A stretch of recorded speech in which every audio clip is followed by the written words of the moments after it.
All right. Today is Wednesday. It is 5:30. Right now I'm calling this meeting to order. This is a joint workshop between the town and the school board to get an update on the town building project. So all counselors are present. We have Jean Marie joining us virtually online. Jean Marie, you can hear us? Okay, great. And we're joined by the school board, school staff, the school building committee. I see a lot of principals and residents out there. For those who may be here thinking that this is there was some confusion, I think, about the timing between the facilities master plan and this. So the facilities master plan conversation is going to start at 7 o'clock.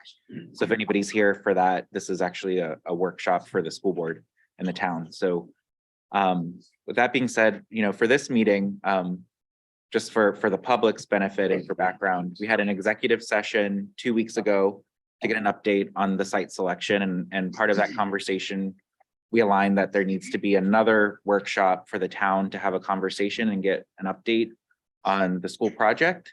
And counselors were asked to provide key questions that they were top of mind for them. We collected about 75 different questions from the council. When we looked at that on Monday, we realized we can't answer all 75 between Monday and today.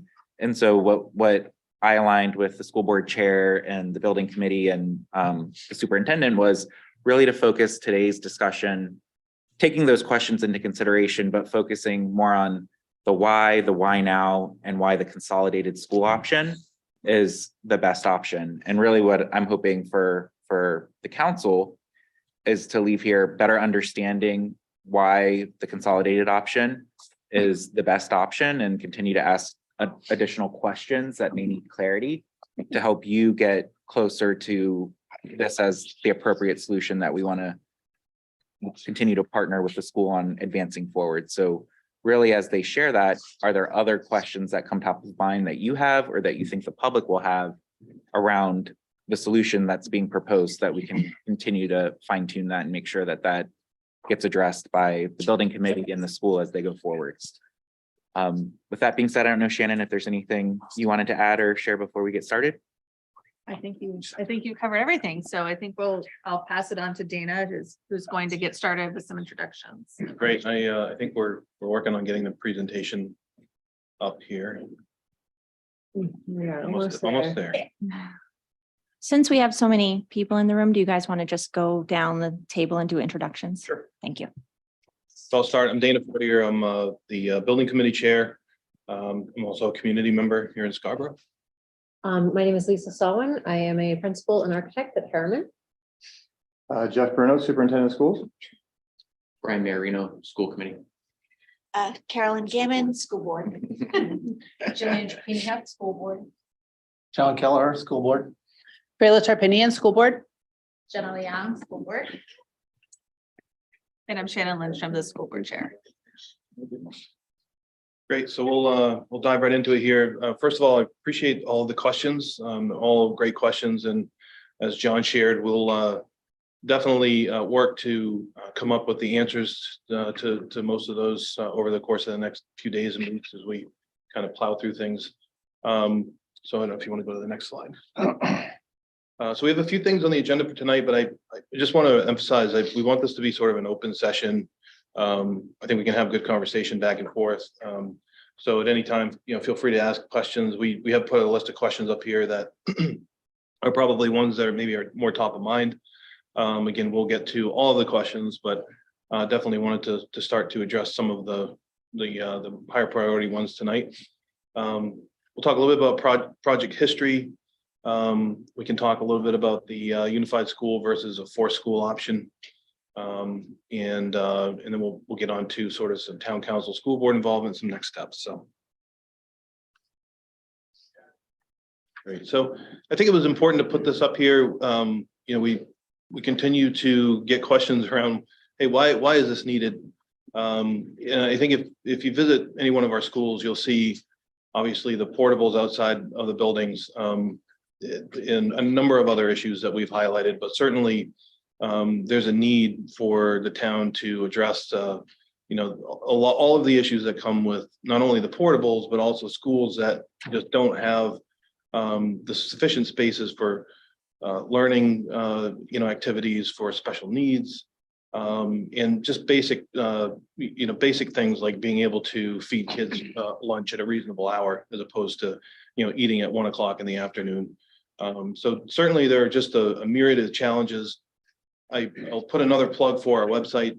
There's a lot of information out there available on the website on, you can go and look and a lot of the questions that we have up there in our FAQ section, I think begin to get at some of the key elements, and much more to come there. So definitely keep an eye on that. If you want to jump to the next slide. So this is a slide that I think, we have an enrollment study that's in process right now. Will be finished here within the next few days, from what I understand. And I don't expect this orange line on the top to be any lower. In fact, I think we're going to see that it's going to bump up quite a bit. So the orange line on the top of the graph is the current enrollment. Everything to the left of that yellow line is historical. Everything to the right is based on the last enrollment study. The line to the right is based on the scenario in the enrollment study that was called a multifamily high. Multiple different scenarios in that enrollment study that took into account at that time the various developments that were happening within the town. Those enrollment projections all trended on the higher side of the models that were selected. So there was a base model, there was a middle model, and then there was a high model. We have been on that high model trajectory since the last enrollment study was completed. The blue line. Sure, go ahead. Make an observation. So my understanding is that even that red line is not intended to be a permanent solution, that these portables have a useful life. So we're even being a little bit nice to ourselves by saying that that's the line that we have capacity for, when in reality, those portables do eventually deteriorate, need to get replaced. And exactly. I mean, the red line was a Band-Aid. And we've been in a Band-Aid situation for a long time. The school and the staff have done an outstanding job at being able to cope with that. But that red line cannot get any higher. And it can't get any higher because there isn't any more room to put any more portables. So what do we do next? We're going to maybe put portables out in the parking lot at Walmart, maybe. I don't know. So there's sort of a wall there that we've hit, and it's really critical that we get to a solution that's a sustainable one. Portables is not a sustainable solution, especially for a municipality like Scarborough, right? Property values are so dependent on the quality of a school system, and community success overall is really dependent on the quality of the school system. Quality school system doesn't look like portables out behind a school. So I think it's a really important point. If you look at the blue line, that's the capacity of the schools as they were designed. So you can see they're just a little over, probably in the 480 range. We're approaching close to 650 now. And as I mentioned, the boom that we saw in I think we're going to see a boom that as a result of the pandemic. I expect that line to get much higher. So if you go to the next slide, the next slide takes into account, the last slide was 140 square feet per student, which is the Department of Education sort of minimum. They say, look, if you're going to build a school, this is really what we recommend as the minimum to achieve, sufficient learning results, be able to accommodate the programs that you have. This line, this model goes to the 210 square foot per student. And for anybody that says, well, it's the Wentworth number, that was really big.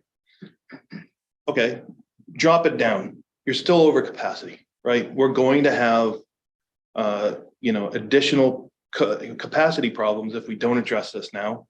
And the situation will only get worse and worse and worse to the point where we may not be able to accommodate it, and we'll be in a really bad situation. So, I kind of say, like, okay, it's 140 square feet to 210 square feet. You put the line between the minimum and the 210 square feet. Any way you slice it, we're still not on a good path. So it's very important that I think we ground ourselves in these numbers. Again, the new enrollment study, I think, will help to confirm, you know, our suspicions that I think that we may be in for a steeper curve than maybe this is showing. So there's caution, you know, as we look at these numbers, I think this is a best case scenario. So what is our actual square foot per student right now? Or was that on the previous slide? In the three elementary schools. Yeah. Yeah, I don't have that number offhand. We'd have to, Yeah, Can you re- She asked, what is the square footage for the current primary schools? What is the current square footage per child, per student? For the elderly ones back here.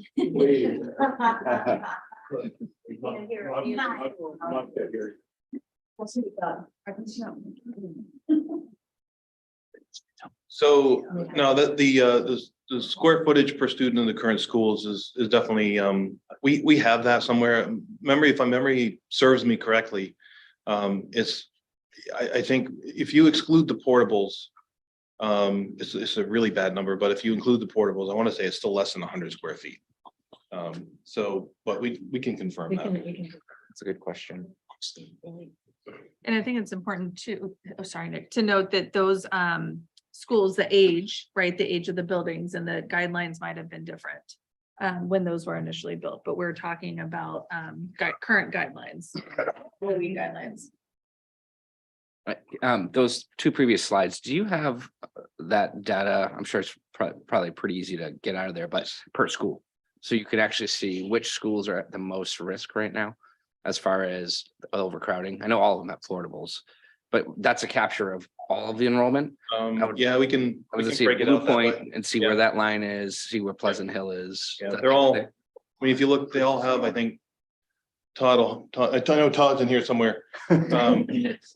They all have a significant number of portables, and I want to say the base size of the schools is all relatively comparable, but you might be able to answer that better than I can. So Blue Point was the biggest stick built before the portable. Yeah.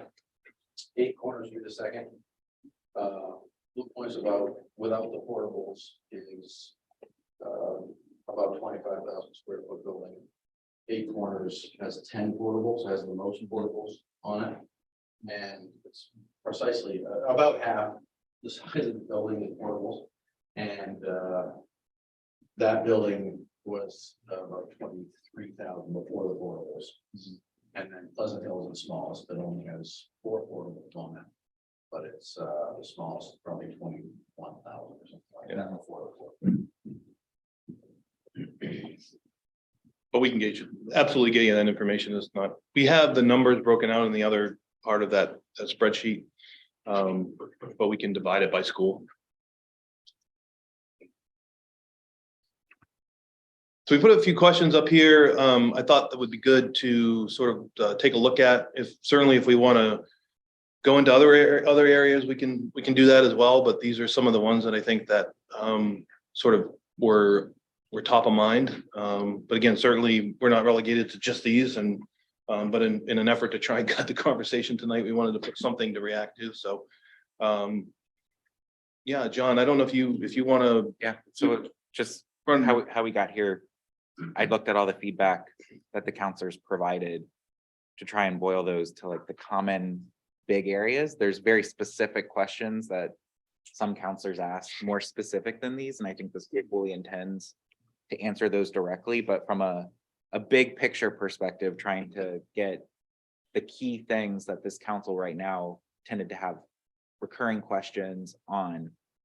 And I can go through these. It really tended to be around general communications, like what's the communications plan, especially to get community buy-in, to drive engagement, and to address what we know will be a big ask that the public will have a lot of questions on and a difficult time potentially consuming. So communications is critical. I think a lot of counselors have brought up, and we really would want to understand better, what is that plan, really that plan for success to get this passed at referendum.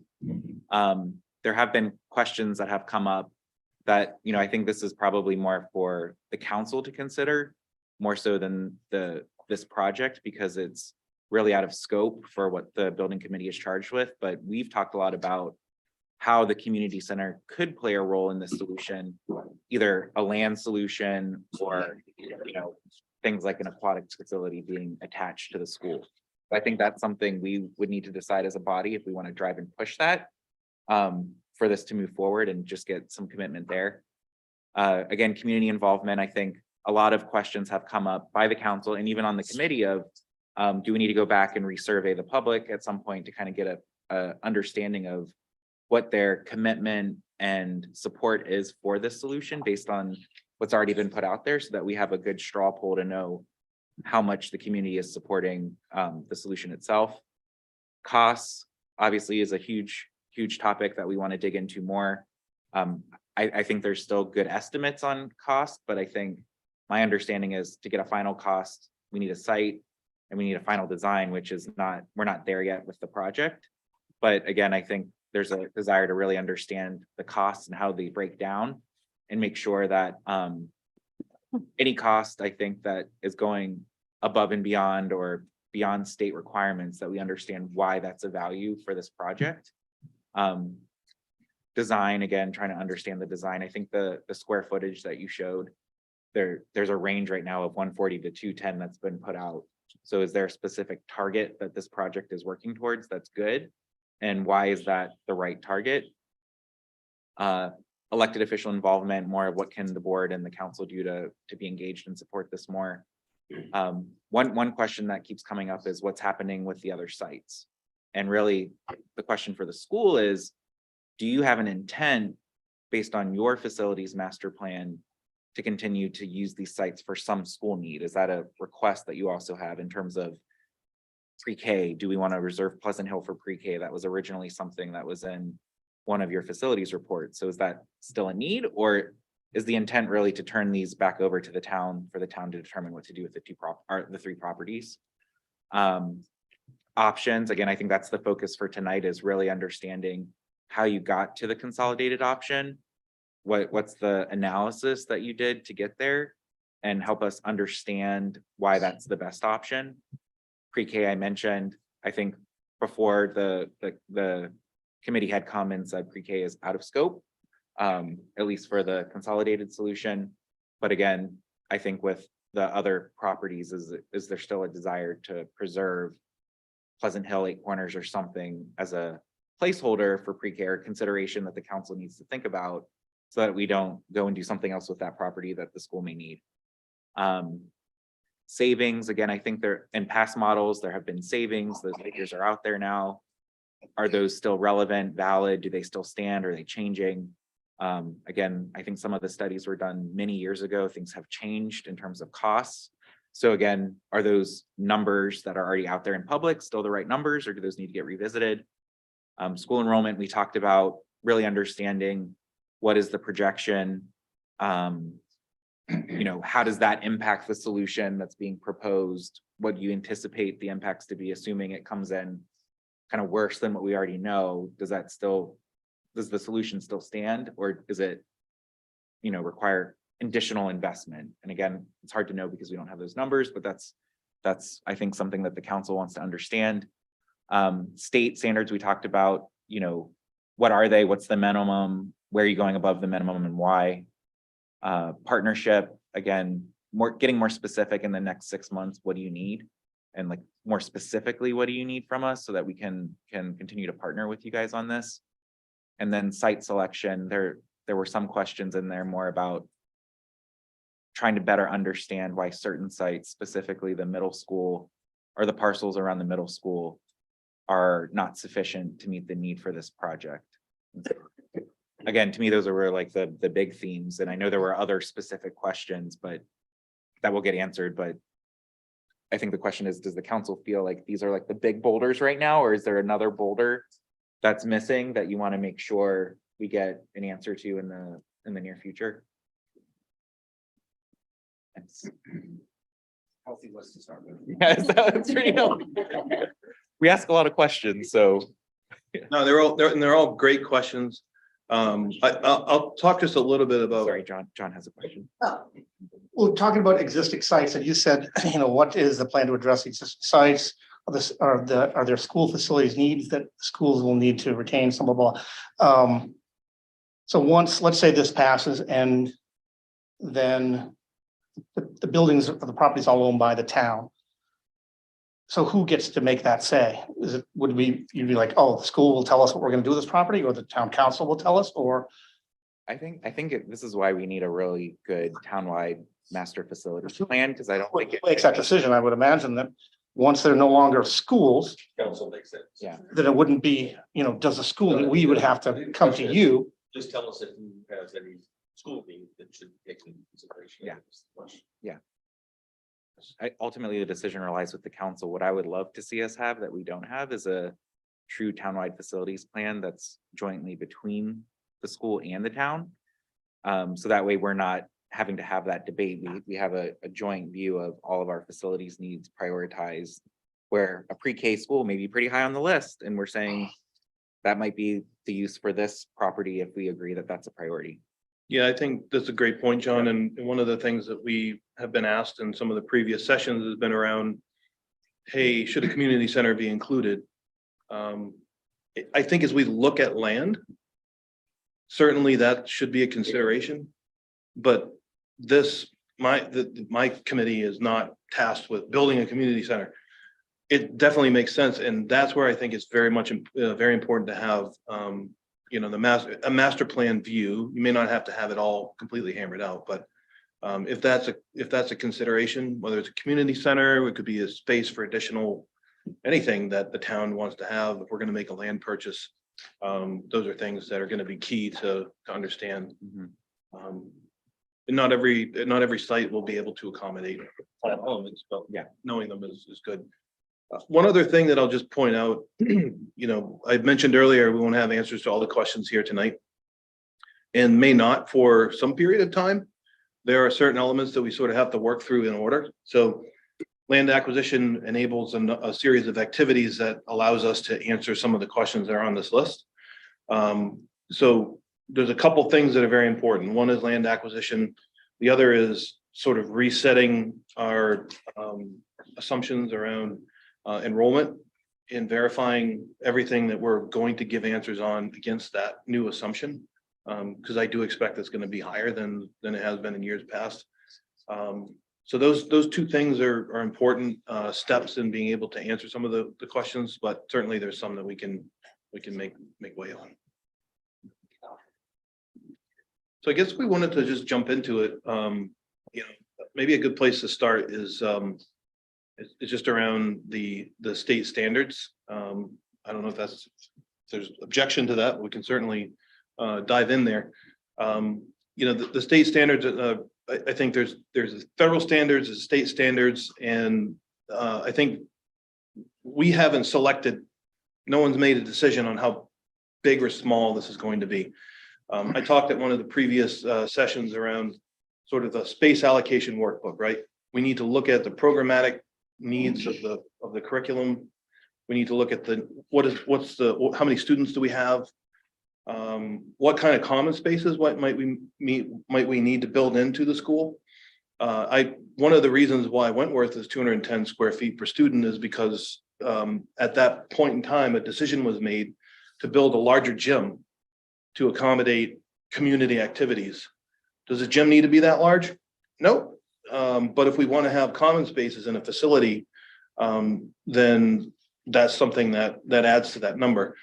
So I caution against using that as a basis for evaluating the adequacy or the inadequacy against any one item, budget, size, number of students, because it's a bit misleading, and you need to really look at the programmatic elements of the school, which when we build that, and we've already started building that, that will be totally transparent and publicly available. In fact, I think we might have already. In the appendix. We already included it. There So- is a first draft of that, and that's whether it's a state funded school, a locally funded school, you start with that to define what you need for the programs, how many of those programs you need to satisfy the students that are at school, the needs of those students. And that tells you essentially how big the space is, how big the school is, and then you divide that by the students to figure out how many square feet per student, and that takes into account the outside of the walls all the circulation space, toilet rooms, mechanical rooms, so it's the whole building. It's not every student has, 140 to 210 square feet. But that's how it's arrived at, and trying to get that as efficient as possible to try to get that number as low as possible, but still be able to have the programs that you need to function as a school. I just wanted to add on to that. The 140 square foot per student, I think it's important to note that's a guideline. That's not a requirement from the state. That is a guideline. And historically, when you look at the schools that have been built in Maine, over the past several years, they have exceeded that 140 square foot guideline. So it is very specific to towns and communities and what you're trying to build. And so when you're looking at that number, to Lisa's point, it's not 140 square foot or 210 square feet per student in the classroom. You're talking about building an entire building. And so it's 210 square feet across the entire building per student. I think just knowing you guys have this matrix and that's gonna help justify will hopefully help us eventually understand how you're getting to whatever the number is. Yeah. So I think just knowing that that's part of it. And just quickly, because I don't think the council, because I know this was kind of a last minute work, but if we could get this deck when it's available, so that way we can add it to the packet and have it available for the public, I think that'd be great. Yeah, I'll send it to you. Yeah, I don't, maybe we want to just jump into the, Lisa, to the matrix and talk just a little bit about that. So it's on the back here. Sorry if I'm making people motion sickness. The space allocation is what you're talking about? No, this, the evaluation matrix that we were putting together. Which slide do you want? Let's go That that one? one. So, I think the burning question for a lot of folks is, hey, how does the unified school option compare to 4 schools, right? So why 4 schools? Well, you can't fit everything that you need to have into the existing 3 schools. With the data that we're seeing, the data that I think we will see, it's highly likely that each one of the 3 primary schools will result in, if we were to say, okay, we're absolutely keeping the 3 primary schools and we're going to build a 4th school because we have to, we can't fit everybody into the 3 primary schools, not physically possible unless we take by eminent domains and properties around the periphery of the 3 primary schools. You will have to tear down the three primary schools completely and rebuild them. And when you rebuild them, it's very highly likely that they will be at least 3-story tall buildings in residential neighborhoods. So it becomes very quickly a not attractive option. It was not an attractive option when it was first evaluated. What was it, 2017? And it's going to be even less of an attractive option now. I will venture to guess when we do when we redo the numbers, 137.5 million thereabouts for a unified school. I suspect that's probably gone up now due to inflation. I would not be surprised to see a number 4 times that for the 4 school option. And then you layer in on top of that your transportation costs. So if you look at 3 primary schools, they probably have, I don't know, 8 or 9 bus routes serving each school. You're going to add 8 or 9 bus routes for the 4th school that you'll have to open. So you'll be running your 3 existing schools as you were before with increased capacity, because now you're going to have more students at those schools. You're going to add, 25%, 30% more busing. So you're going to have to add 8 or 9 buses, 8 or 9 bus drivers, plus all the fuel and you're going to have to redistrict in order to, sort of break things up to fit the right school. So then layer on again, all of the staffing that you need to operate that new 4th school over a 12-year period. So I said 4 times the cost. Likely will get worse, because as you get to year 12, now you're accounting for 12 years of inflation and cost escalation. And you're doing the project 4 different times as opposed to 1 time, and paying, general condition costs and mobilization costs for 1 project as opposed to doing it 4 times over. So we will we will rerun the numbers that were run in 2017 to provide sort of a 2023 view of what the situation looks like. But I can guarantee you, it will not be a pretty solution. And I can't be more transparent about that. I will say that this is what I do for a living, and this is not a good option. We need to update the numbers, and we will. But it's not going to be something that I don't think is going to be the right financially viable or the best solution for the town. So the construction costs may be smaller near term, but longer term to get all the facilities up to where they need to get to, those costs will continue to be astronomical as we go forward to update the current schools to get them more up to where we want them to be. But additionally, the operating costs, because you're really just adding an entire fourth operation into the mix, that goes up, and we don't get the efficiencies that are an issue today in terms of like heating, cooling, because my understanding is the primary schools right now are rather inefficient, and that costs money. Yes. So we're going to lose operational savings, and we're going to add a whole bunch of operating costs, new teachers, new bus drivers, new buses that are going to be needed to address the operating costs of a fourth school. And I said, even, we have to go through and run the numbers, but I at this point can almost guarantee you the three primary schools will have to be torn down and rebuilt in order to satisfy the number of students in the programs that are needed. You can't take away the portables and compress the school that much. You could probably, if you did that, you'd be able to maybe accommodate like a part of a grade, like maybe 75% of the K population, which makes absolutely no sense. Yeah. Plus, you still got an old junk school that's, built in the 1950s and has, R2 insulation for walls. And so there's just ongoing costs there if we choose to go that route. Counselor Seither? I also I want to add to this that this entire thing, whether we talked about a fourth school or whether we talk about a consolidated school, is geared at being a district-wide solution. And the longer this process takes us, the longer our current portables are going to stay in use. And so if we're talking about a 12-year build out to add a fourth school, we're talking about the entire sixth grade population at the middle school being in portables for another decade. And we are still going to have the same capacity issues at the current schools that we have now. And so just in terms of thinking about the viability of this fourth school, and Dana and I have talked about this. This came up the other night that I voted against the consolidated school back in 2019. And so, I just want to be very clear that I have 100% come around that this is the solution for our district. I am just as much attached to my neighborhood primary school as the next person, but the reality and the viability of this for me as a K-8 solution is that we need a solution that's not going to take us 12 years to get to.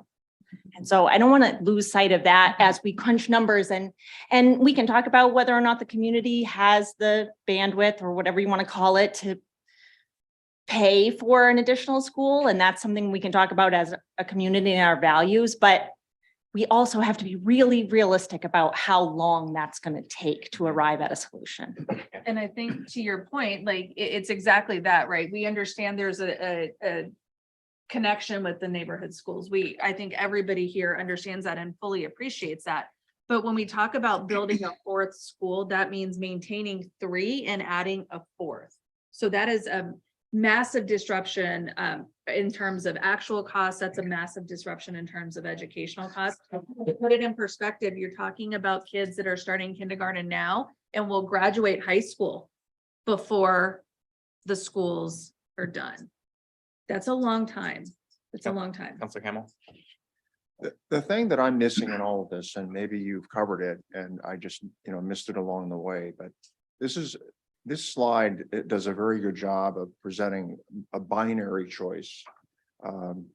Keep the primary schools or do a big bang. The big bang involves us having to buy a big chunk of land and to build something that's going to be very expensive.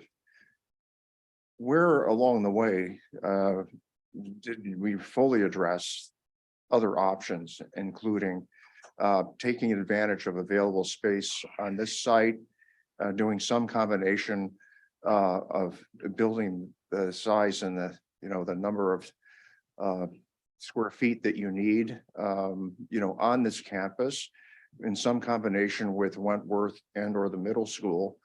And you avoid, many of these issues that rule out one of these two options. That to me I missed this in the entire process. So either you've really covered it and ruled it out, or we haven't fully explored it yet. And the worry that I have is process-wise, it seems like we're way down the road with the binary option before having fully considered a hybrid. Yeah, good question. So I'll speak to maybe this campus specifically and how we may address the needs on the school needs on this campus. That was evaluated. We evaluated potentially using the field area for a school. There are a lot of issues associated with that, and we would have to displace and recreate that field area somewhere else in Scarborough.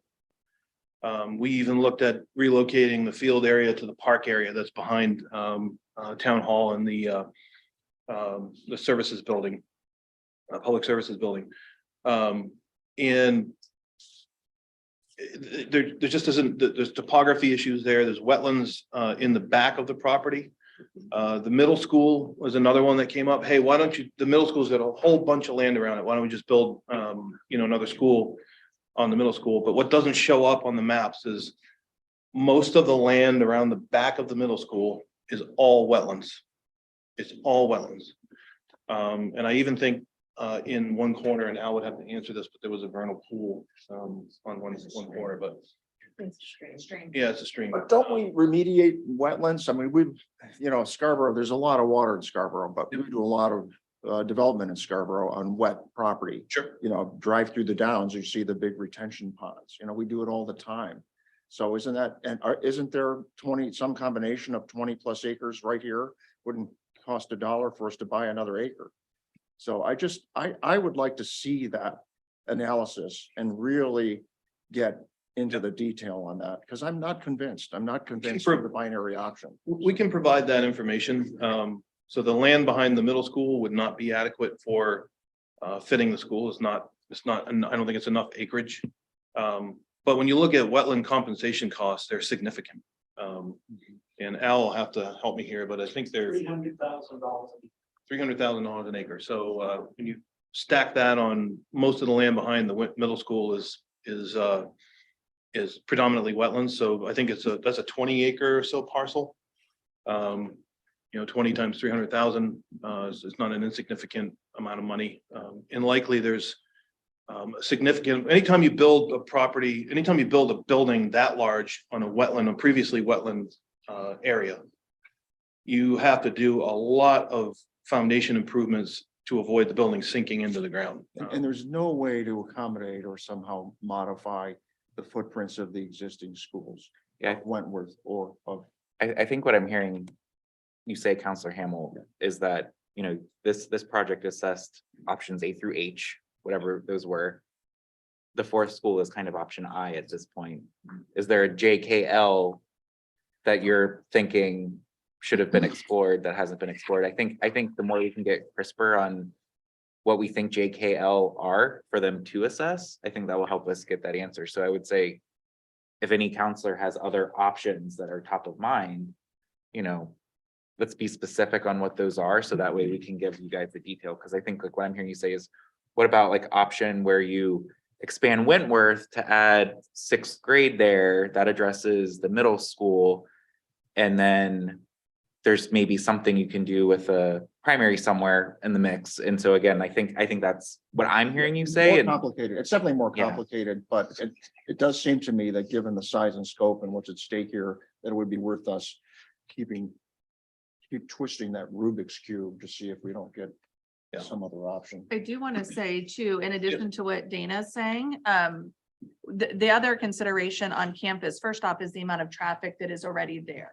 that's with the current schools that we have. But also when you get to the middle school, there are access issues getting to the middle school and getting around the building in case of an emergency. And that loop, that the road comes down past the library and into the middle school and around. So that was also a consideration with this. So I don't want to say that that was not considered because I don't think that's an accurate statement, but certainly we can get you Yeah, no, all of those details. Thank you. the middle school combination. Look, we cooked a lot of different recipes here in the process of sort of evaluating this. And, I won't go through the sausage making process here in the room, but there's certainly, it's never too late to consider another option. But the caution that I'll throw out is that I will say we have some very bright people and some very talented individuals that put a lot of time into sort of analyzing this. And we don't have a lot of time to come up with a solution.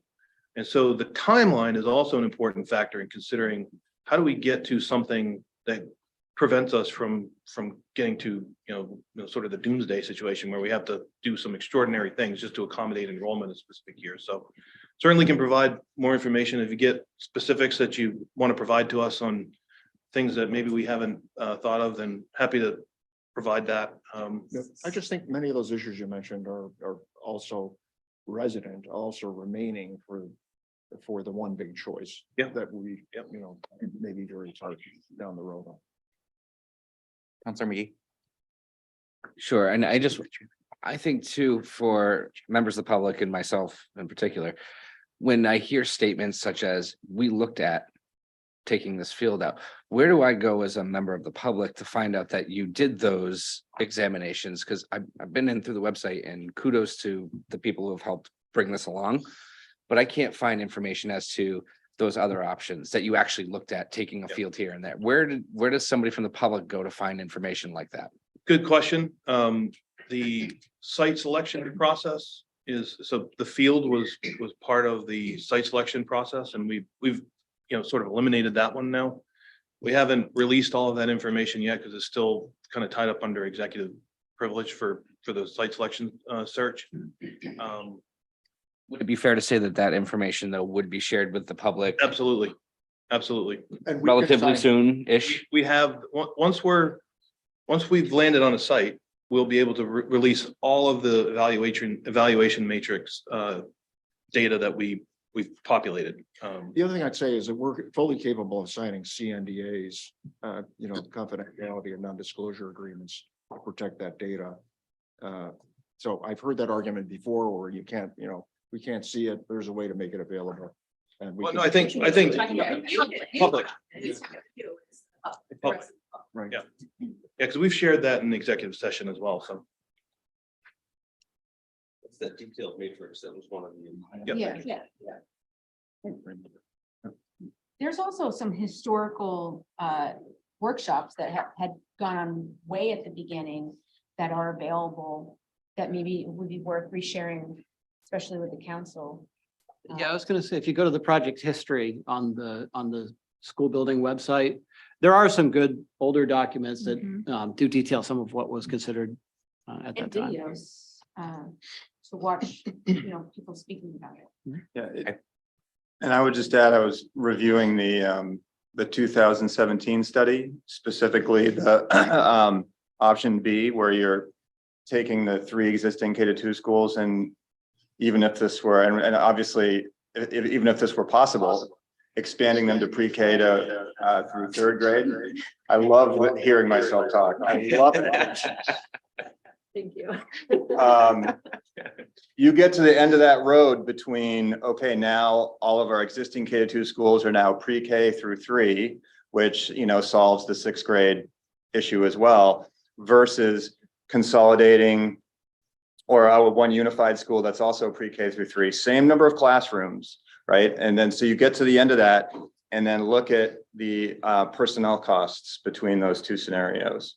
And it's really about, you know, all that shared space and shared services that our kids require. And that is probably a little different than it was 20, 30, 40 years ago, right? And that is as far as like the value of focusing on the educational needs of our kids and of our staff, being able to take advantage of having all of our professionals under one roof, and providing the best educational experience for them. Doing that in a unified school scenario where you can also very effectively operate and take advantage of some of those resources. I mean, the difference in cost between the scenario where you're expanding the 3 schools versus having everyone under one roof is hugely significant. And that's just with the same number of classrooms, and that side by side that's in that 2017 analysis between the option, I think it's option B and then option F, really drove that home for me and that's in relative terms, right? That's to 2017 dollars or whatever. But I think certainly that same dynamic applies between like the educational value of that unified school, as well as how we use personnel. And, you know, we're knee deep in budget right now as we get close to our first budget workshop with the board in early March. And, you know, 80% of our budget is people and is personnel, right? So right out of the gate, you get to those, okay, expanded 3 schools versus 1 consolidated school. The operational costs and the differences just in personnel, which is 80% of our budget, K-12, is pretty massive, you know, and that's going to follow you into perpetuity, right? Regardless of whether, you know, that decision to either build a 4th school or to expand 3 or to really go all in on what's going to be the best case scenario for the town long term, 5 years from now, 10 years from now, 15 years from now. That decision is massive and has huge implications. And then- Yeah, you can see up on the screen there, savings for in year 1, $3.3 million. And again, that's 2017 numbers. Inflation has been trending a little bit higher than 3%, I think, if anybody's been paying attention. 3 times. Just 3.2. People ordering stuff from Amazon.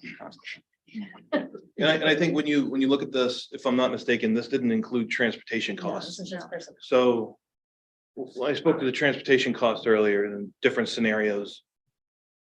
Most of our buses run on diesel fuel at, what is it, $5, almost $6 a gallon now. When you look at labor costs are increasing, benefit costs are increasing, equipment costs are increasing. Certainly, you know, it's definitely an option that has a lot more complexity and a lot more expense associated with it. So Do you intend to make this presentation available to the public, or is it just for? this will be available to the public. And this was the data from 2007. Sure. Snippets from that. There's just a lot back there. Yeah, now that we have this, we can ask Cody to add it to the website with the packet. So this is one of the slides like I'm most interested in, and it's for the sole reason that we're actually talking about cost savings, what it would mean between the options that the building committee has pursued. It's 6 years old. It includes pre-K, which from every conversation I've been in up to this point, we are not talking pre-K in any of the schools. So will this be updated and will it be shared? Because I hate going back on information that is no longer relevant or even applicable, because it's not an apples to apples here. So I think that's where the study that we showed of looking at the 1 school versus the 4 Mhm. is really looking at doing that 4 schools, they fit on the existing sites is what we're updating similar to this. So more having it match what the current thinking is around the K3 1 school and then 4 schools of K3. Yeah, and I think the other But similar graphs around staffing, Yeah. personnel, what it looks like for the different options. So I spoke about enrollment earlier. Enrollment is going to have an impact on this too, because, this is 2017 enrollment. Mhm. We're in 2023 now, and when we get the new enrollment study, I don't suspect that that gap will not get smaller. So we'll definitely update it, but we've got to have the new enrollment data first, and then there's some work that we need to do based on that enrollment data to reassess what the situation would be at the 3 existing primary schools. You know, I mentioned earlier that, you know, and I want, maybe it's a good point to clarify.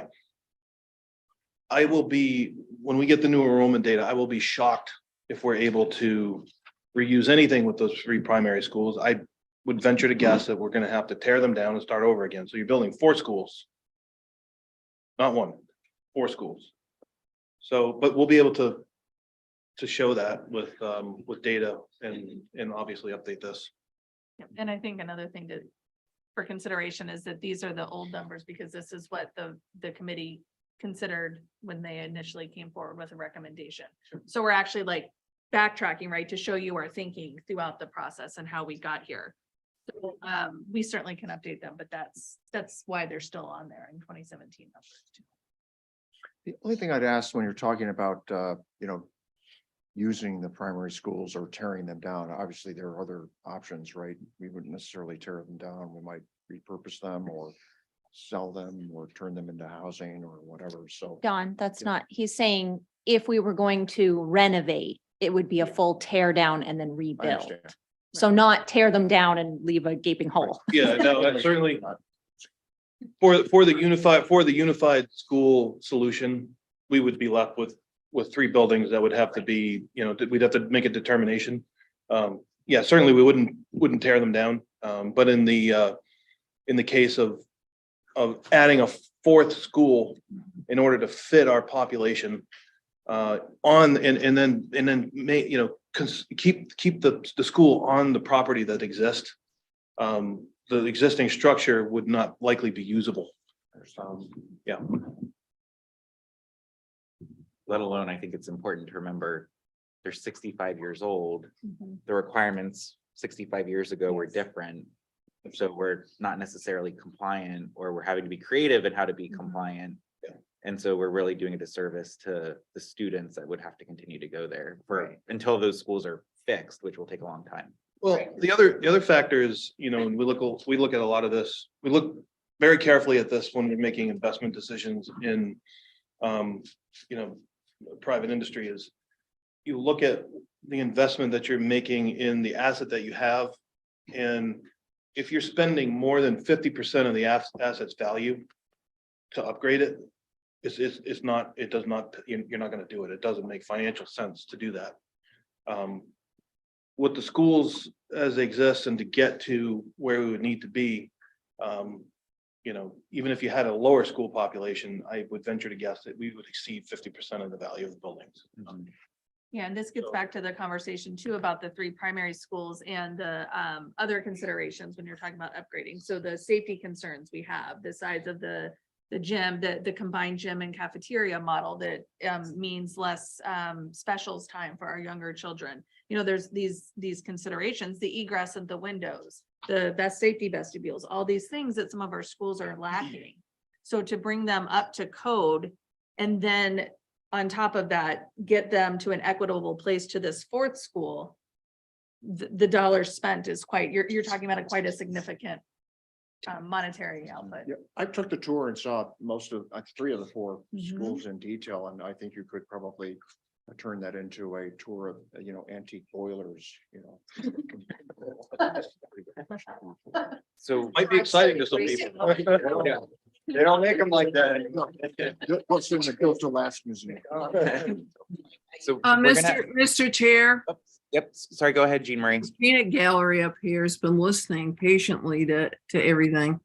And this is just a reflection. I'm sitting here kind of listening and it's, I wish I could be there and I apologize, I'm not, but it's hard for me to see all of you because of whatever's stuck up here on the screen. But that being said, in listening, it feels like we're really stuck. That there's sounds, this is my interpretation of things, that it sounds like the schools are still trying to sell the town council on why we should have a consolidated school.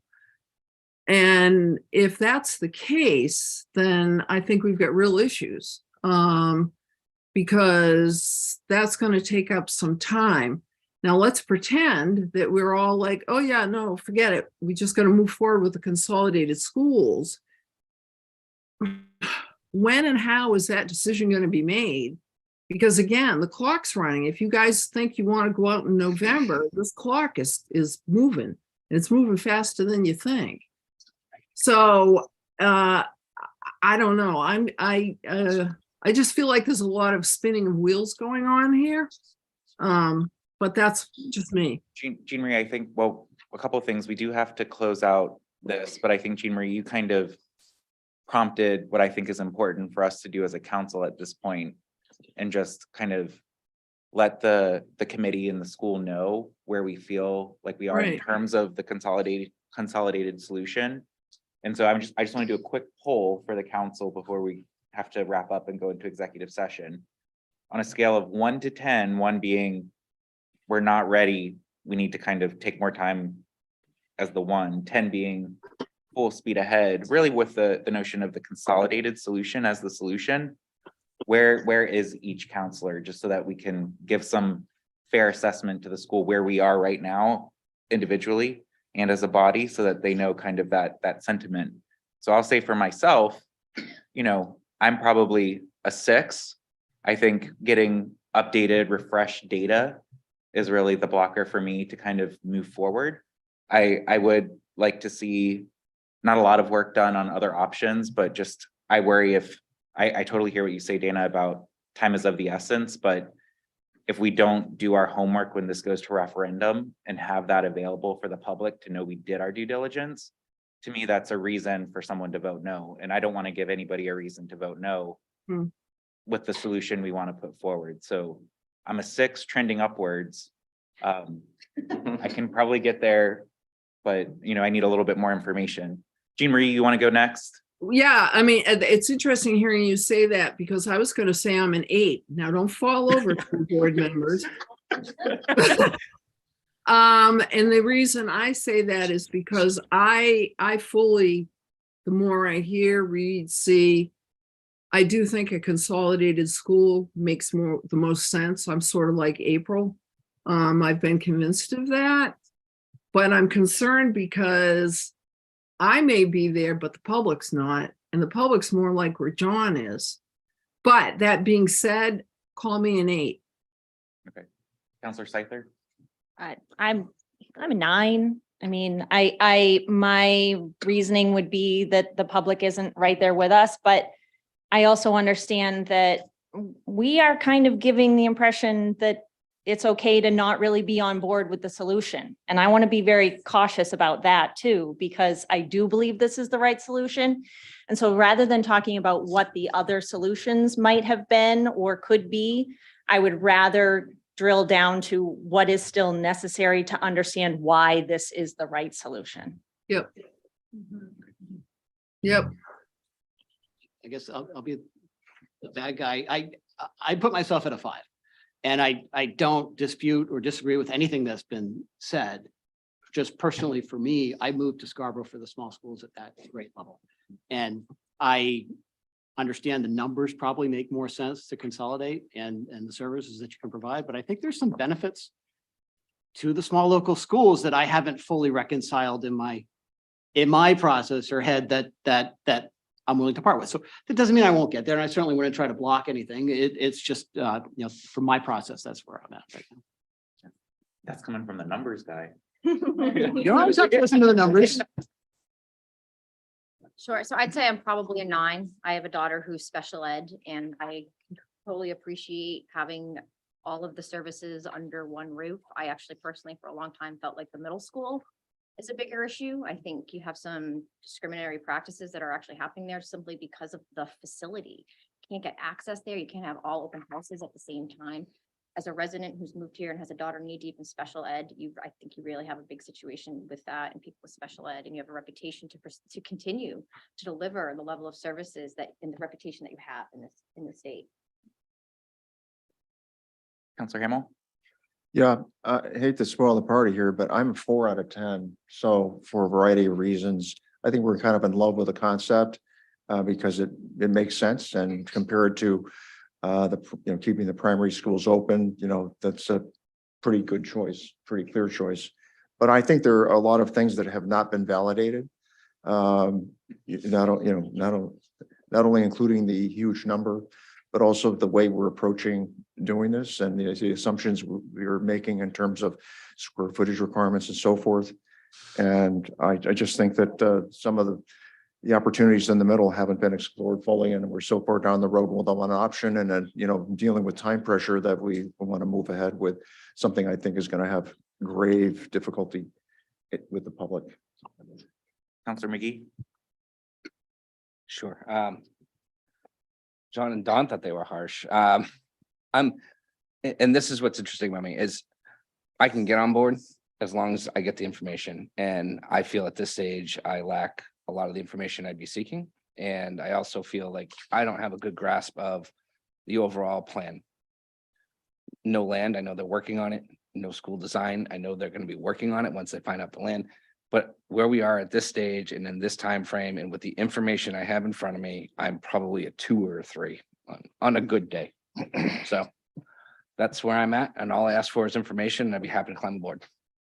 Yeah, and if I could just jump in there, if you don't mind, is I think that Nick's answer is the public's answer.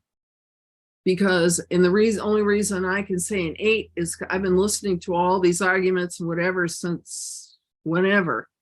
So I've had a lot more exposure to it, but even then, I don't know all the facts. There's been this definite lack of communication stuff going on here. So it's going to be a tough sell. It's a tough road to hoe. But anyway. Yeah, I do think, just to close out this part, though, it's really important that us as elected officials with the school board really do put in the effort to ensure that we become as informed as we can, because we do have a responsibility to the public and to the community to make sure that we do address the problem. I think while the solution might still be in question, I think all of us agree that there is a problem that needs a solution. And the longer we make that decision, the more expensive it's going to be, the more risks we're going to have. And so time is a little bit of the essence, but what I'm hearing is there's a need for us to have a little bit more information to get fully on board the consolidated option.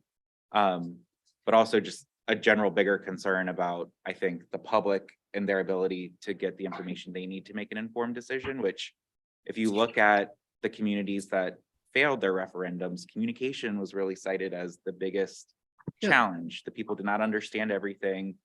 Information was not clear, took little pieces of misinformation or not enough information, and they failed. And so I think that's, to me, again, that's where I'm at as the 6 as well. It's like the solution to Counselor Scyther's perspective. I totally get why it's the right solution. I want more data to back it up so that we can support it. My hesitancy is more about readiness for the public to be able to absorb this information, because it's going to be, like Counselor Pucci said, for some people, a very emotional one that they're going to have to work through to get there, and time is going to be a factor for them to be able to get there. So with that being said, what we're going to do is we're going to kick off the regular council meeting and then jump into executive session to get a quick update on site selection. And I think we're going to be moving to the room over there, but we'll kick off the meeting here and then move over there when we agree to go into executive session.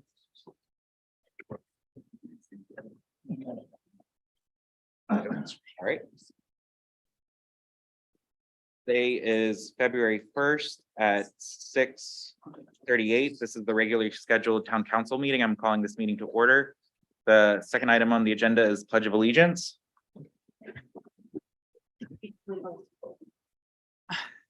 I pledge allegiance to the flag of the United States of America and to the republic for which it stands, one nation, under God, indivisible, with liberty and justice for all.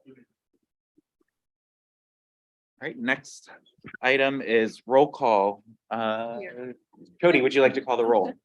Counselor Scyther? Here. Counselor Pucci? Here. Counselor Schutt? Here. Counselor Katarina? Here. Counselor Hamel? Here. Counselor McGee? Here.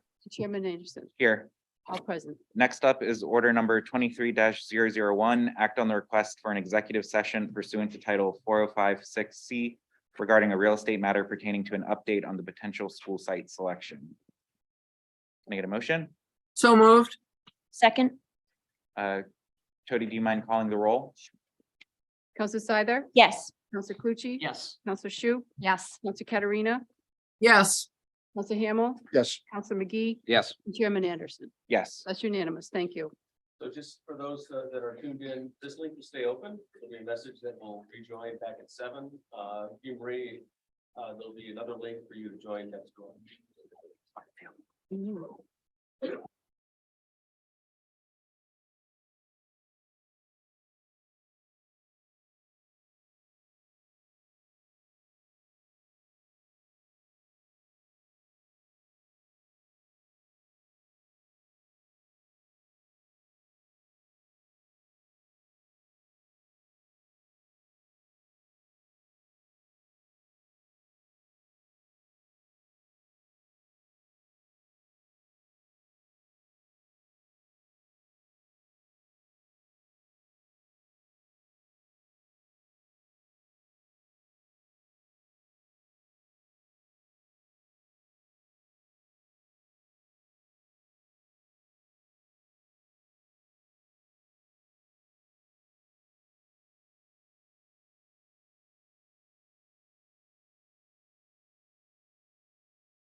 We're coming from an executive session, so now we're on to item number 4, general public comment. Is there anybody in the public who would like to comment on anything that's not on the agenda? Anybody online? I'm not seeing anybody online. All right, I am closing general public comment. Next item is item 5, minutes from the January 18th, 2023 town council meeting. Can I get a motion? So So moved. moved. Second? Oh, Any discussion? No? All right, Tody, can you call the vote, please? Counselor Scyther? Yes. Counselor Pucci? Yes. Shu? Yes. Counselor Katarina? yes. Counselor Hamel? Yes. Counselor McGee? Yes. And Chairman Anderson. Yes. That's unanimous. Thank you. All right, next item is item 6, adjustments to the agenda. I'm actually gonna request that we move the non-action item, item number 9, before the town manager's report so that we can allow the public, who I think a lot of people came here at 7 o'clock to hear the update for the Parks and Facilities Master Plan. So if there's no objections. All right, do I need to vote on that? Okay. Okay. All right, next item is item 7, items to be signed, treasurer's warrant. I already signed those right before we came back in session. So next item is non-action item, update on the Parks and Facilities Master Plan. Tom, do you want to set this up, or Todd? Yeah, I think Todd Souza's here. Todd is Director of Community Services, has run point on this project, and I think is best to introduce the project and our guests. Well, thank you. I appreciate your time. Just a couple of quick things to cue this up. Again, really appreciate, and I think the community should appreciate the ability to go through this process. We've learned a lot, and I think there's a lot of good work that's come out of this. I think before I introduce our consultants, just letting you know that if you haven't had a chance to read through it, there's a lot there, and their job tonight is going to kind of educate on how to. They're going to go over some high-end points, but overall, extremely happy, and I think we got more bang for a buck than we were anticipating as a whole. A couple key things that I just wanted to mention, because I think that I've received a lot of good feedback and some concerns and some thoughts, and I just wanted to share some of those where, you know, for example, when you're looking at the plan and there's maps, you know, this whole master plan is a roadmap. We, as you know, town leadership with resident input, decide which path we take, which road, and how fast we go. And so none of this is set in stone. This is an evaluation of our system, our programs, our facilities, and then the town gets to choose how, when, and where we do these things. So a lot of things are about creating options. I've had a lot of comments around growth, and we didn't talk about this area enough or this area enough. I think that the one thing that I realized going through this plan and this process with over the last 8 months with this team is that yes, we should be planning for growth, but there's a lot of growth that's happened, and that I think that we need to identify. I think COVID has taught us a lot, especially on the rec side of things.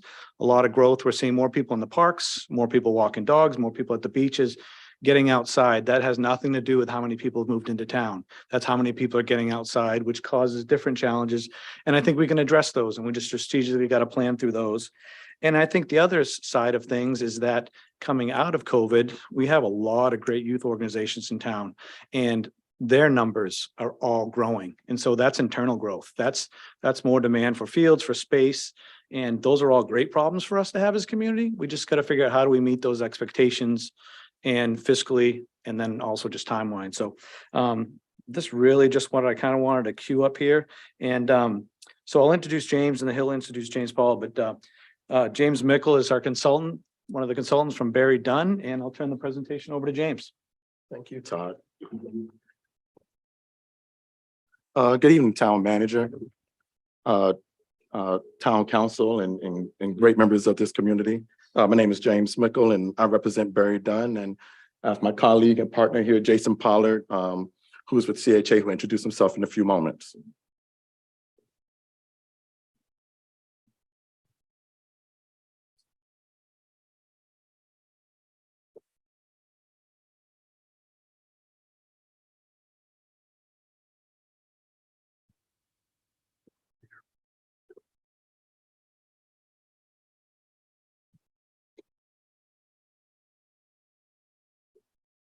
So this is our project team.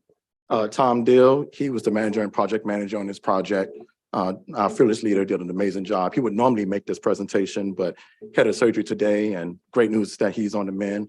I served as a consultant. Jason Pollard with CHA was one of our partners. He's local, and I'll allow him to introduce himself. Thanks, James. Good evening, everybody. I'm Jason Pollard with CHA. We're a design, architectural, and engineering firm all over the East Coast. I'm proud to be a Scarborough resident. I'm happy to be part of this project. And I'm of the opinion that Scarborough has a lot of great resources, certainly in the Parks and Rec department. So happy to be here. Thank you. And Chris Carriers from RSC completed the invitation and open link survey. Just a little bit about me really quickly. I reside in Virginia, where I served as a Parks and Recreation Administrator, similar to Todd, for 25 years, and also spent some time as a Park and Recreation Administrator for Boys and Girls Club, a nonprofit organization in Southeast Virginia. So our purpose, the town retained us to help them complete their master plan, to continue to offer services, to identify fiscal and environmental methods to manage growth and development. As we approach these type of plans, they're in the 10-year phase, and the first 5 years more so relegated to operations, maintenance. And then the next 5 years is for capital improvement. And we do that so we can ensure that we don't put the cart before the horse. We want to make sure that they're operating at a high level and they have what they need to manage what they have before we add more amenities, facilities, and services to their portfolio. We still want your input. We've been saying that since last March, and we still want your input. You have the draft plan. It's a beautiful 327 pages, and we want you to read each and every page of that and provide us feedback. And while we're finished with the information gathering process, we still want feedback and want to ensure that we're providing you with the tools to implement the plan. So just a few stats about this process. This has been a year-long process. We had a strategic kickoff back in March with Todd and his team, and we implemented some on-site focus groups and virtual focus groups, stakeholder interviews, and a public open house between March and April. To the left, you'll see a graph of who we engaged in those focus groups.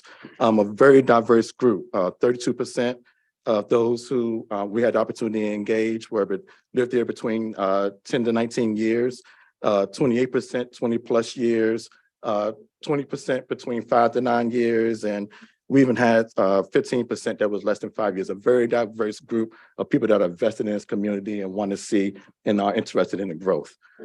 We completed for staff SWOT analysis with Todd team, some internal strengths and weaknesses were identified, as well as some external opportunities and threats to their department. In June, a community needs assessment, survey, inventory, LOS analysis, which you'll hear from Jason on in November. A finance presentation in this very room in August, and now we're here for drafting in February. It's been a very robust amount of information gathering. We like to say that we get a 2,000-piece puzzle in a box, and when we open the box, there's 4,000 pieces there, and we have to figure out which 2,000 pieces to use to create this plan. And we like it that way because it's either you have too much information or you don't have enough information, and we want to ensure that we have enough information. So a little bit about key demographics within the town. The population was recorded at 22,000, a little over 22,000 in 2020, and the median age in 2021 was 47.4. We utilized Esri, who utilized the census as well. Some of the demographics show some moderate increases in 2030 and 2035. Less than 1,000 in each of those 5-year increments. And then also some information related to the population and age growth of 24% for adults between 35 and 54, 28% for active adults, 55 through 74, and so forth and so on. So we completed a pretty comprehensive recreation and services analysis for this project. And it's a part of the plan, and I wrote that part of the plan, so maybe that's why I say it's comprehensive, I don't know. But a few things that I really wanted to highlight. Figure 25 is total programs offered between 2020 and 2022. And it's something that's really impressive here, that they've offered 29% of their programs were relegated to seniors. I'm on 12 projects currently, and we've done over 700 around the country. And I've never seen those type of resources relegated to the senior adults. And that's something that sort of speaks to your population as well. So huge kudos to the department for that. Also, age segmentation of enrollment in programs, which is something that's not as unique, but 42% of the programs that they've implemented have been enrolled by youth. We also completed a gaps analysis of National Recreation and Parks Authority Association, where you have the top 40 programs nationwide. And in a 62 percentile, most agencies around the country complete maybe 62% of that list. The town is at maybe 57% of that list. The continued theme, and you hear me talk a little bit about aquatics and water safety, if that was something that could be addressed, they would be within the national standard of that 62% of gaps analysis in terms of programs and services offered here in the town. So just the community services and financials report, the department cost recovery is actually pretty exceptional. In most places around the country, most things in parks and recreation are subsidized. And here they do really well with cost recovery, and they're well above what typical parks and recreation agencies generally achieve. Revenues received from the community per capita are approximately 4 times higher than what is generally expected, something else to be celebrated. In this plan, while we want to ensure that we talk about things that need to be corrected, it's important to also relay and tell their story about the things that they're actually doing well. There's a greater need for resources, especially in the parks maintenance and operations area. They have some major challenges, and that's something that you'll hear a little bit more from us, but also you'll see in the plan that's been pretty prominent in the plan. So we completed with RSC a pretty comprehensive survey, and locations in the survey you'll see here with Black Point, West Scarborough, Oak Hill, and Pleasant Hill being the higher percentages in terms of completion of the survey. And you see Prouse Neck, Pine Point, and Eight Corners around the lower end. When you look at those percentages, make sure you take in consideration the populations in that lower group, and that's still a pretty good representation of that population. You can also see some of the other write-in examples of parts of the community that participated in the project. So our methodology. So we have the same survey, but in 2 different formats. We do what we call a statistically valid, which is an invitation survey. We mailed out over 10,000 postcards to people in your community based on census addresses, 100% random, and we received 544 back. To put that into perspective, if you mail out 10,000 or 4,000 of those cards, you're typically looking back for around 300 for a plus minus of around 4% of a margin of error. And then we opened it up to the public for anyone who wanted to complete it to finish it. And we got 762 for a grand total of 1,306. Pretty impressive for a community of a little bit more than 20,000. So some of the stats there in terms of length of residency, those that live in the town less than 1 year is 3% in the invite, 7 for the open, and 5 combined. But if you look, and my takeaway here is that we had a really robust and diverse group who participated in the survey, from 21 and over, 30% for the invite, 28% for 1 to 5, and then it sort of trickled there between 6 to 10 and 16 through 20. So I think this survey really encompassed information from everybody in your community, all walks of life, those who've been here over 21 years, and those who've lived here for a short amount of time. So some key findings and some things that we learned.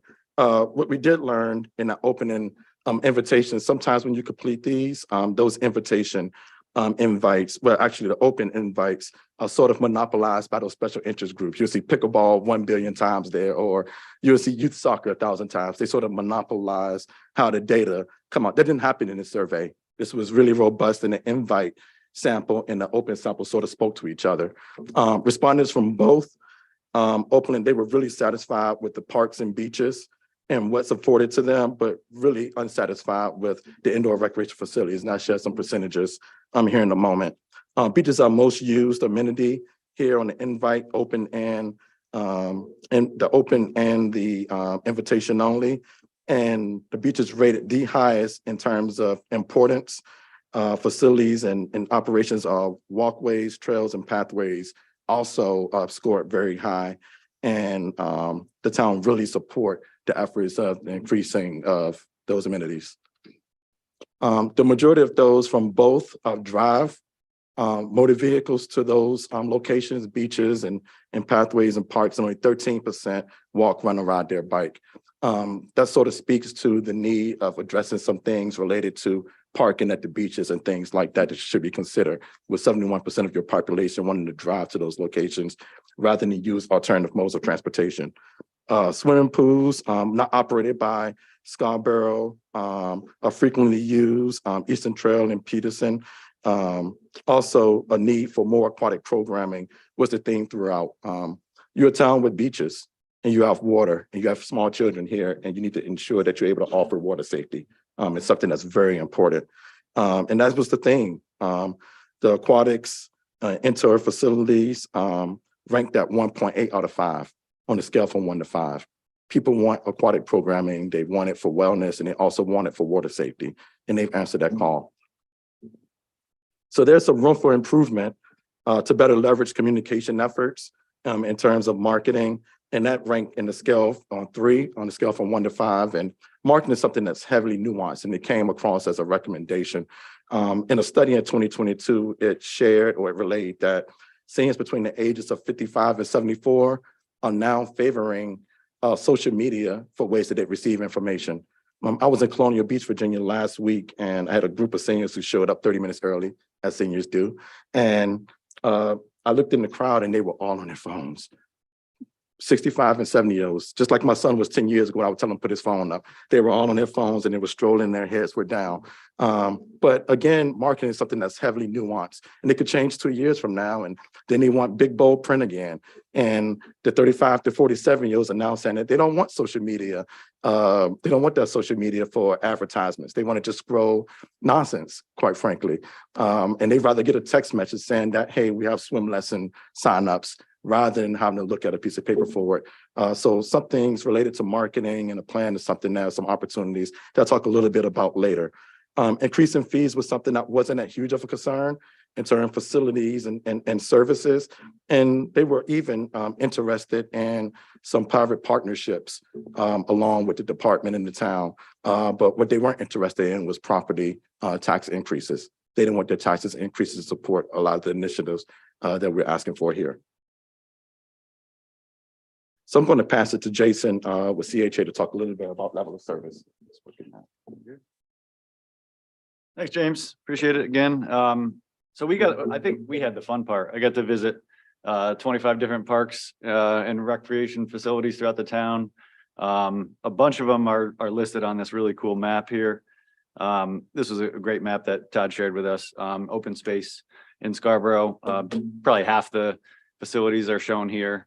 But again, I visited all 25 sites. A little bit about the scope of what we did. We went to each of the sites. We provided an existing conditions analysis, basically provided an inventory and basically noted some of the deficiencies at each of the parks. From there, we provided recommendations, an improvements list based on those deficiencies, and then associated a cost with each of those recommended improvements. As Todd mentioned, this is big picture. This is a roadmap. This is just the start of an overall process. At each of the site, the scope of the work really was, just big picture. So just wanted to re-emphasize that. Again, this is an existing site analysis slide. Facility inventory. Again, we went to each site. We provided facility conditions assessments. We highlighted spectator amenities at each of the sites. We noted the condition of the fields and the courts, Natural grass condition, provided recommendations on the court surfaces, asphalt, concrete courts, and then noted a lot of the passive and active features at each of the sites. Certainly looked at the circulation, parking lots, ADA access, from a code perspective, and then it provided a general utility assessment, stormwater, water, sewer, irrigation. And then, like I said, recommended improvements plans. We'll get into those in a little bit, but just to highlight, we provided general suggestions on layouts for improvements in the future. We provided alternatives at a lot of those sites, and then general recommendations. Phasing was a big thing, obviously, with budget at the forefront. We wanted to provide at least some phasing opportunities within the cost estimating matrix, and you'll see that in a future slide.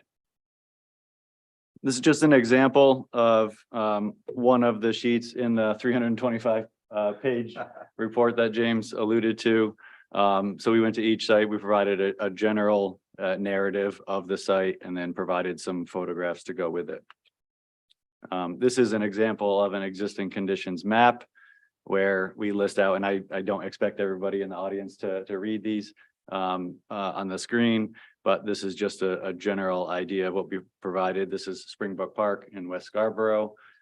We went out and looked at, again, all the conditions I mentioned earlier, parking, site circulation, sidewalk condition, exterior building conditions, paint, roof structures, dugouts, infields, the natural grass condition, so on and so forth. And from there, we created an improvements plan. And then we did this at each of the 25 sites. I just wanted to kind of highlight an example of what we did. So the improvements plan kind of lists out a general recommended improvement for each of those said deficiencies. This is another project just a quarter mile down the road on Black Point, Sedco Field, which we feel is really an underutilized space in the town. And we heard from, feedback and town members back in October, I believe it was, that programmable space for youth programs is a big need in the town. And this is one of the projects that we feel we wanted to implement some of those features. So on the next slide, you'll see the idea is to utilize that green space a little more effectively. And so we're showing a youth-sized soccer lacrosse field. Obviously, it can be used for any sport, just kind of highlighting some of the possibilities. With some LED lighting potentially and line netting. The big gray structure is signifying indoor or at least covered batting cage for Little League softball to come and practice during the off time when a field maybe isn't available. And then a youth playground. And finally, this is just a small snapshot of a cost matrix that highlights those two sites, Sedco Field and Springbrook Park. Again, just a big picture example. For each of the improvements that we listed on the improvements plans, we created a cost associated with that improvement and put it into one of these buckets. And those buckets are short-term, 0 to 2 years, middle term, which would be 2 to 4 years or 4 to 8 years, and then long-term, 8+ years. And so I guess at the end of the day, excuse me, I just went backwards a little bit, sorry. Get back to where I was. A little click happy.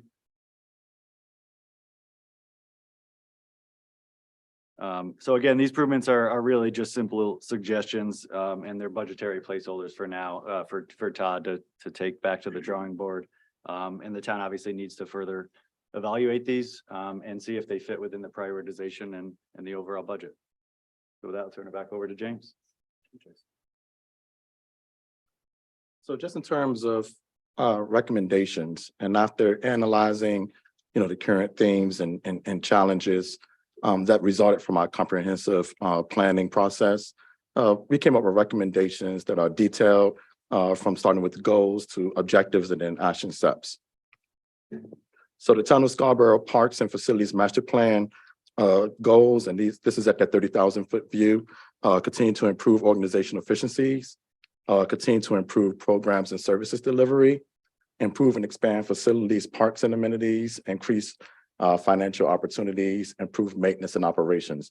And here I'll provide an example how this looked as a transition to objectives. So goal one is continue to improve organizational efficiencies. And that very first objective is to enhance and improve internal and external communication regarding the department's activities and services. And here is talking a little bit about website, flyers, social media, branding, and creating that marketing plan and the possibility of hiring a staff or soliciting consultant services for that. And then objective two is to explore opportunities to hire additional positions to supplement the existing staff for recreation program and services delivery. And you can see here that we're we identified some positions: parks and services maintenance worker, 2 full-time employees, park foreman, park ranger, facilities manager, maintenance technician, and I'll read them out because it's pretty small there. Hub, front desk supervisor, and then recreation program coordinator.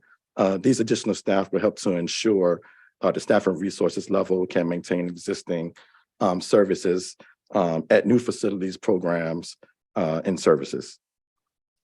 And then to get a little bit more granular with those goals, objectives, and then we move into that time frame and action planning, you'll see that objective 1.1 that I just read, and then some of its action plans in terms of departmental branding, wayfinding, signage standards, town website.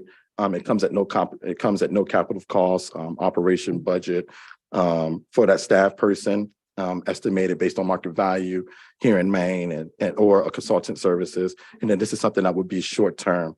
As you look down and you see 1.1B, you'll see ongoing. And as you go throughout the document, you'll see something that's long term or even medium. So this is our implementation guideline, and something that we say is that once a client of Berry Dunn, always a client, you have to deal with us, whether you like it or not. Sorry for you guys.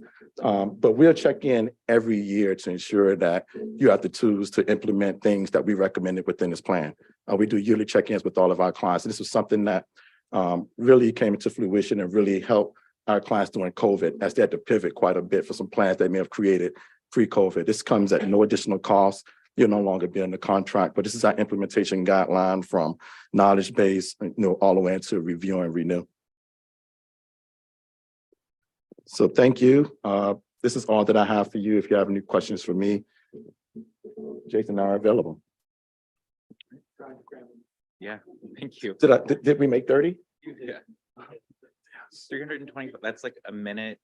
I can't do the math right now. So I'll tell you just a year ago, I was in Todd's seat, and I was at city council every other Tuesday and had work sessions between then. So I know how tired council can get with work sessions, other things like that. So sorry if I spoke fast, but I wanted to ensure that I got all information included.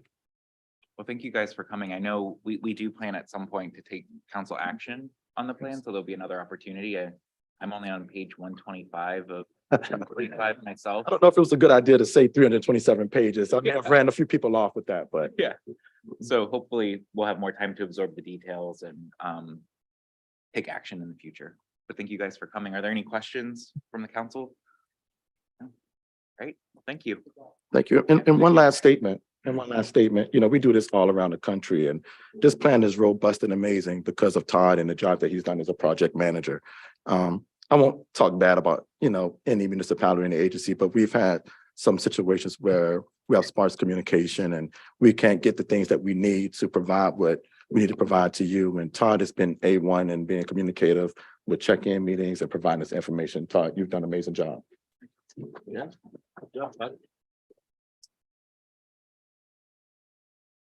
Just in terms of next steps, I will certainly meet with leadership. I'd like to move this back before council sooner than later. Really due to the fact that a lot of the information I think is going to be helpful and will inform our budget process. So I think there's some important reasons to get this in place as we think about future investments. Yep. All right. Thank you. So moving on with the agenda, next item is item 8, town manager report. Thank you, Mr. Chairman. I should say thank you to the consultants and Todd. This was destined to be an hour and a half workshop and council's priorities and needs change fairly abruptly. So I appreciate your ability to condense your presentation. Nice job. So first off, I wanted to address the fact that the certainly probably hasn't gone unnoticed that the council has met in executive sessions each of the last 2 meetings. And for my part, I've been involved in the school building site selection process for a better part of a year, kind of through fits and starts, but really in earnest over the last couple of months. I've been very active, been part of a very small kind of negotiating team working with what has been up until recently predominantly one landowner. The process that I think the school building committee has talked about, will release some good details on, has been thorough and robust, has started with consideration of over 40 properties. And through the process of that they've developed in terms of the different site criteria and selection process, it really ended up with one site that was worth considering further. So I've been actively engaged for a couple of months, having productive discussions. At this point, those discussions have not produced anything tangible that's certainly actionable by the council, but should things progress further, certainly the council is going to need to act and provide authorization for me to move forward. I will say it does appear that there's a second site that's emerged that's worthy of consideration. That was the subject of conversation just moments earlier this evening. So that's a site that I think we owe it to ourselves and to the community to make sure we've explored fully, and we will. And to the extent that I can, I'll certainly provide updates as we go forward. I also want to make you aware, the town was contacted by representatives from GPCOG. Over the course of the last year or so, they have stepped in to help not solve, but try to understand and perhaps solve some of the challenges our region is facing with homeless individuals. In particular, their interest has really focused on the asylee population. Maine continues to have a fairly notable number on a weekly basis of folks arriving in the greater Portland area from points all over the world, frankly. Most of them coming through the southern border and finding their way to Portland, and are in desperate need of support until they can work through that process and provide for themselves. So this segment of the folks experiencing homelessness is very unique in many respects. And I think it's important that the region looks to find different strategies to deal with the unique nature of these folks that are coming to us. The solution that GPCOG has been working on is what they call as transitional housing. These are folks, because of federal immigration laws, aren't able to work for at least 12 months that they're here. So they're truly at our mercy and need our support. But I think by virtue of the fact that many of them have traveled thousands of miles through all sorts of hardship to get here, as a generalization, but are ambitious and want to provide for themselves and will. So transitional housing is really the focused area. Scarborough has been reached out to, as will other communities in Cumberland County and GPCOG service area, to help provide financial support, which would just be a sliver of the overall goal. But they do present a very compelling argument. Frankly, the strategy and what we've been doing as a collection of communities to support this population is terribly expensive, not efficient, not the best for them and for us. And so there needs to be a better solution. So to that end, Councilors Hamel and Katerina and myself met with a member from GPCOG this week, learned more. I think I'll certainly let Don and Jean Marie speak for themselves, but we're interested enough to want to know more again. So the next step we decided would be to convene a meeting with the Affordable Housing Alliance, who deals with a lot of similar issues. And I think they're a good group to further vet, consider, and discuss this matter. And then I'll consider it with council leadership as to whether or not it's worthy of the council workshop in the future. But again, perhaps the councilors will provide their thoughts as well. A further matter, I just wanted to kind of put on everyone's radar screen, and we'll be providing more information in the coming weeks.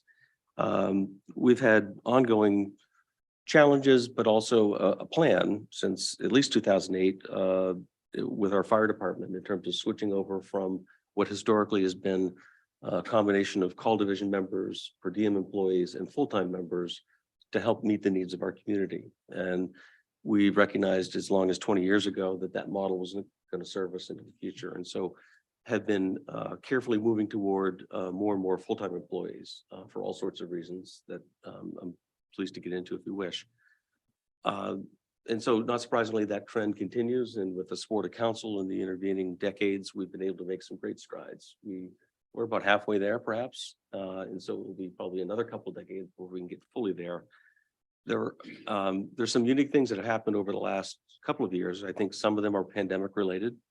The per diem employees, our reliance on them has been it's more and more challenging. In some cases, many of these folks are full-time professional firefighters and emergency medical providers elsewhere. Their employers have forbid them for taking extra shifts in other communities for fear of exposure and whatnot. And beyond that, just the trend that we experienced has kind of accelerated. So we really can't rely on that aspect. So the fire chief and his command staff have made some decisions in terms of how they allocate existing staff within the nighttime and daytime. This is all based on call volume in terms of geography and response time.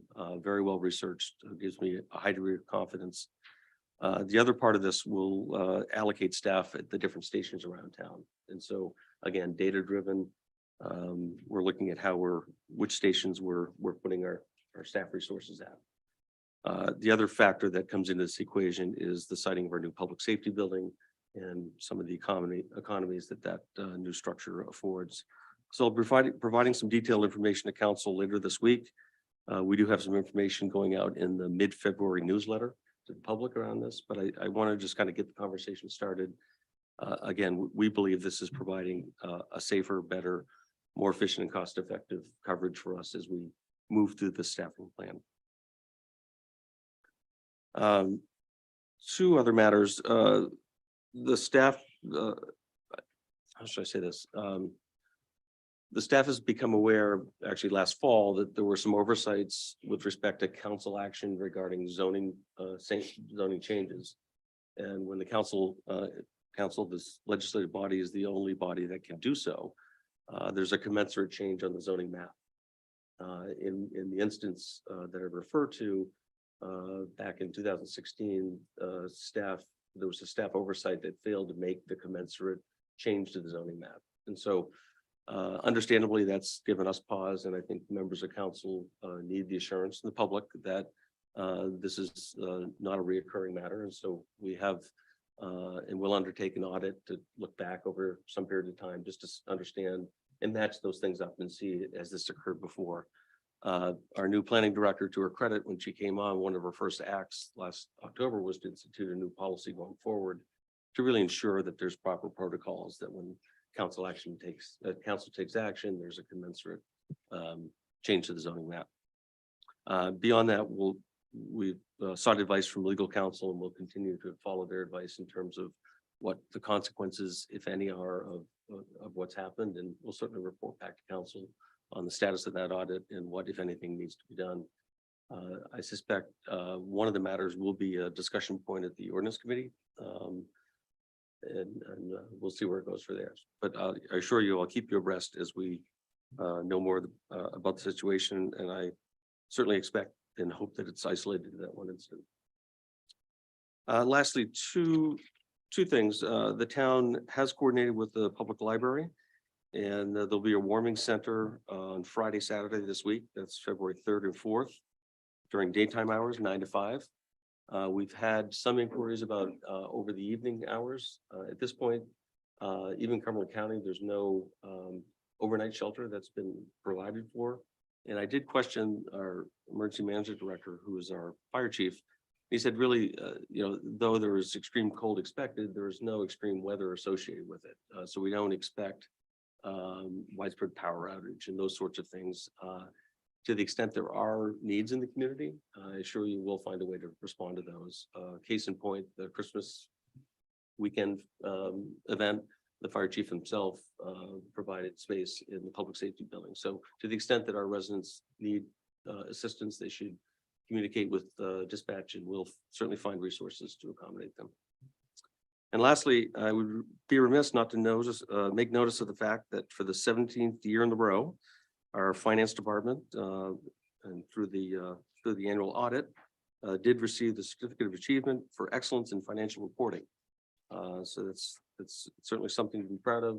Ruth and her team have really always prided themselves on that, and it's certainly fitting that that we're bestowed this honor in our last year as well. I see Norman Kildau in the back. He has full expectations and intentions of keeping that tradition alive going forward. So with that, I'm available for questions. Great. Are there any questions for Tom, Counselor Fucci? So I just wanted to hop back to the zoning changes that have happened recently, and I understand you're doing an audit and you're consulting with legal, but let's say you find an error. Is it your intention to go correct the error without coming back to the council? Okay, good. I will I will consult with counsel. We already have, but we'll consult further case by case to understand what the consequence of what has been done or what hasn't been done. And I assure you, we'll follow that advice, and I'll provide that advice to council. I'll give you my assurance, we'll take no action until that information is provided to council. That's the big thing. So I understand errors happen, but for the public to trust our zoning map, they have to trust that there's some integrity there. And when we make an error that becomes the law of the land for 8 years, and then we go and change it on a dime, that affects people, not just the property owner who the mistake was made against, but it affects their neighbors too. And to me, that is why we're elected to get fired pretty quickly, because we have to make those hard calls. So I think the audit is warranted. I am deeply concerned that we're going to just be making willy-nilly changes to the map, and I don't think that's acceptable. And I don't know that we have controls. Like, can you produce a map, what the map looked like before this change was made? These are basic questions that we should be able to answer. And then can you provide us with a copy of what the map looks like today? Because I don't have one. Yeah, I should be able to provide you some of those answers as soon as tomorrow. Our GIS administrator has been on jury duty all week, but he isn't in the office tomorrow. So I expect I will have answer to some of those questions in terms of historically, do we have date stamps maps that we can help use in that audit trail? Thank you. Any other questions for Tom? Tom, I had a question for you on the staffing plan that you mentioned, the move away from per diem employees. I mean, everybody knows the days of the volunteer firemen are over. And do you have any kind of broad idea of what the staffing plan impact would be in terms of staff levels and costs? Yeah. Yeah, we have a fully developed plan. I'm pleased to provide that to you. Sit down when you're reading it. And that's why I said it's going to take us an extended period. We need to take a measured approach, and we have. We'll be able to do it within our means, and we'll hopefully can continue to make progress in that regard. What I'm really referring to here is the instance of a kind of the trends that we have been seeing have been accelerating, and it's costing us additional overtime, but more importantly, it's not providing the sort of coverage and security that we need to provide to our residents. So we're trying to make some near-term decisions to do our best within our means. So we look forward to that analysis, and also I expect this would be a topic for discussion during our budget process, beginning with the finance committee. There'll be 4 firefighters they're asking for. Undoubtedly, it'll be a discussion. Yeah, that's okay. These guys do their homework, so I know it's been a tradition of really sweating the details and making responsible recommendations for staff levels. Great. Are there any other questions for Tom? Yeah. Oh, sorry, Jean Marie. This is more a comment. Thank you, Tom, for addressing the overnight warming station question. And, I think it's great that people could pick up the phone, obviously, and call for assistance from our public safety folks. And so I just wanted to let anyone know that if for some reason in the middle of the night on Friday, you realize your heat pump's not very effective, and you didn't heat your cellar correctly and your pipes burst and you don't have any heat, and it gets down to 50 below zero or whatever the wind chill is going to be, we can help. or we can try to help. So, give us a call. So thank you. And then regarding Belinda Ray and the Safe and Main Asylum Seekers, we'll be taking it up with Affordable Housing Alliance. And the big thing I want to push with that, or to have people start thinking about, this is an economic development issue. Because a lot of these asylees, people I'm actually acquainted with, they were professionals and whatnot in the countries that they've escaped from. And the federal government has all sorts of foolish rules, in my opinion, but that's my opinion. But that they will add to our economy and our future. So, anything we can do to support that. So I look forward to working with GPCOG through the Affordable Housing Alliance to see what makes sense for Scarborough. Thanks. Great. All right, so moving on to the next item on the agenda is order number 23-007, 7 o'clock public hearing on the request to amend chapter 311, the schedule of fees relating to moorings and pier use. Is there anybody in the public, either online or in the room, who would like to comment on this item?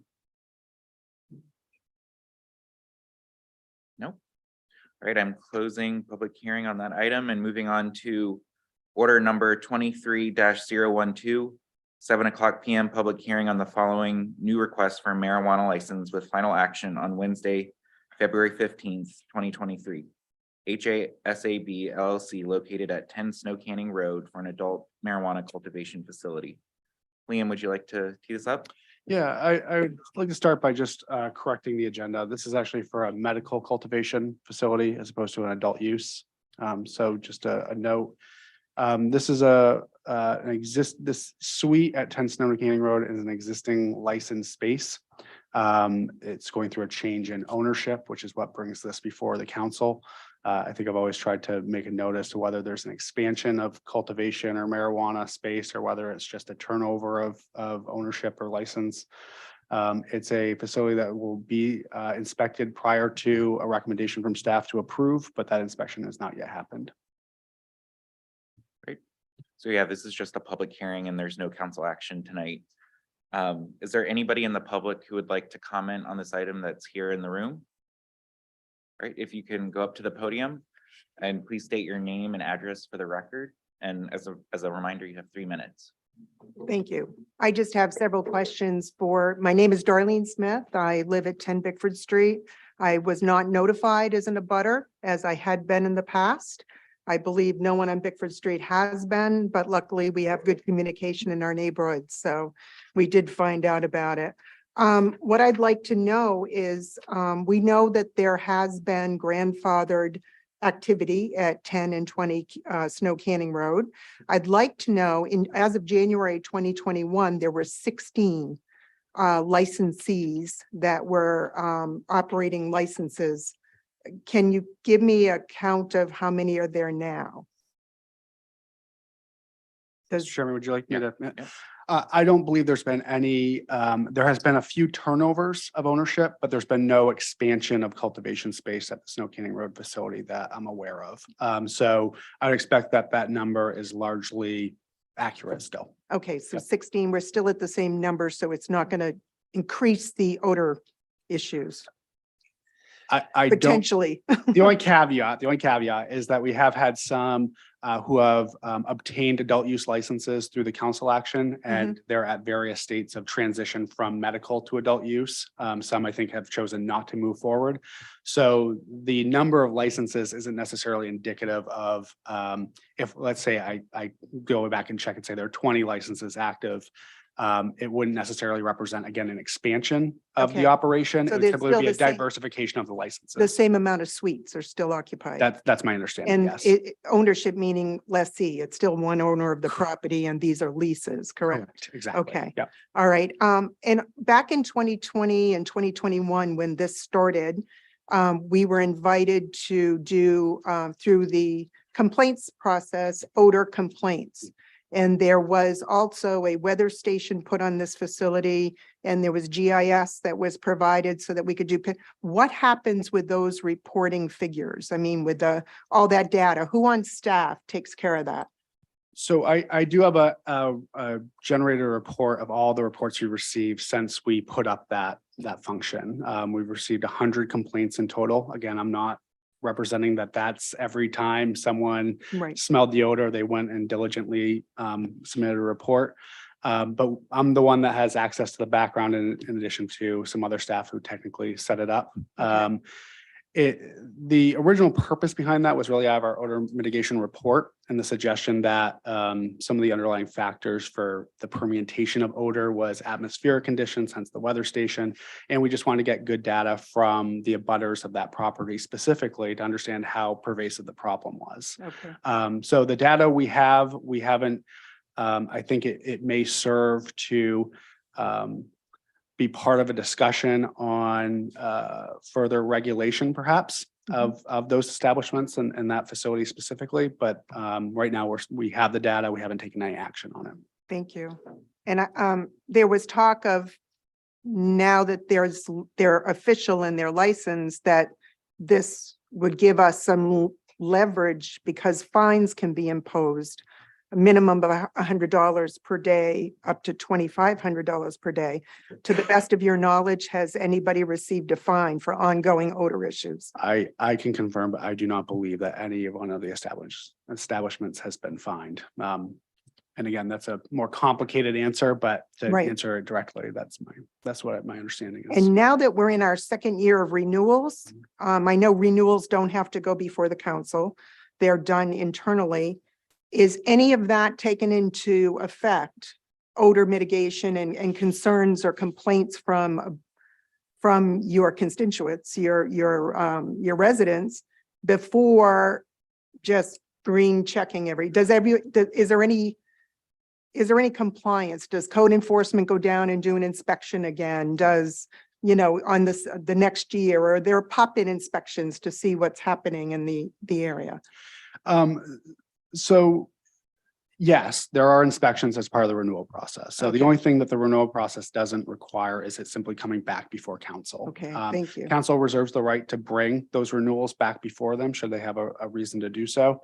In terms of how the ongoing complaints or observations of odor impacts that, we haven't brought this conversation back up with the building owner, but they've been absolutely a part of being made aware of the ongoing concerns. And I know that they have taken steps over and above what the ordinance requires as part of their ownership of the facility to install odor mitigation equipment in some of the common areas and spaces that they exit into.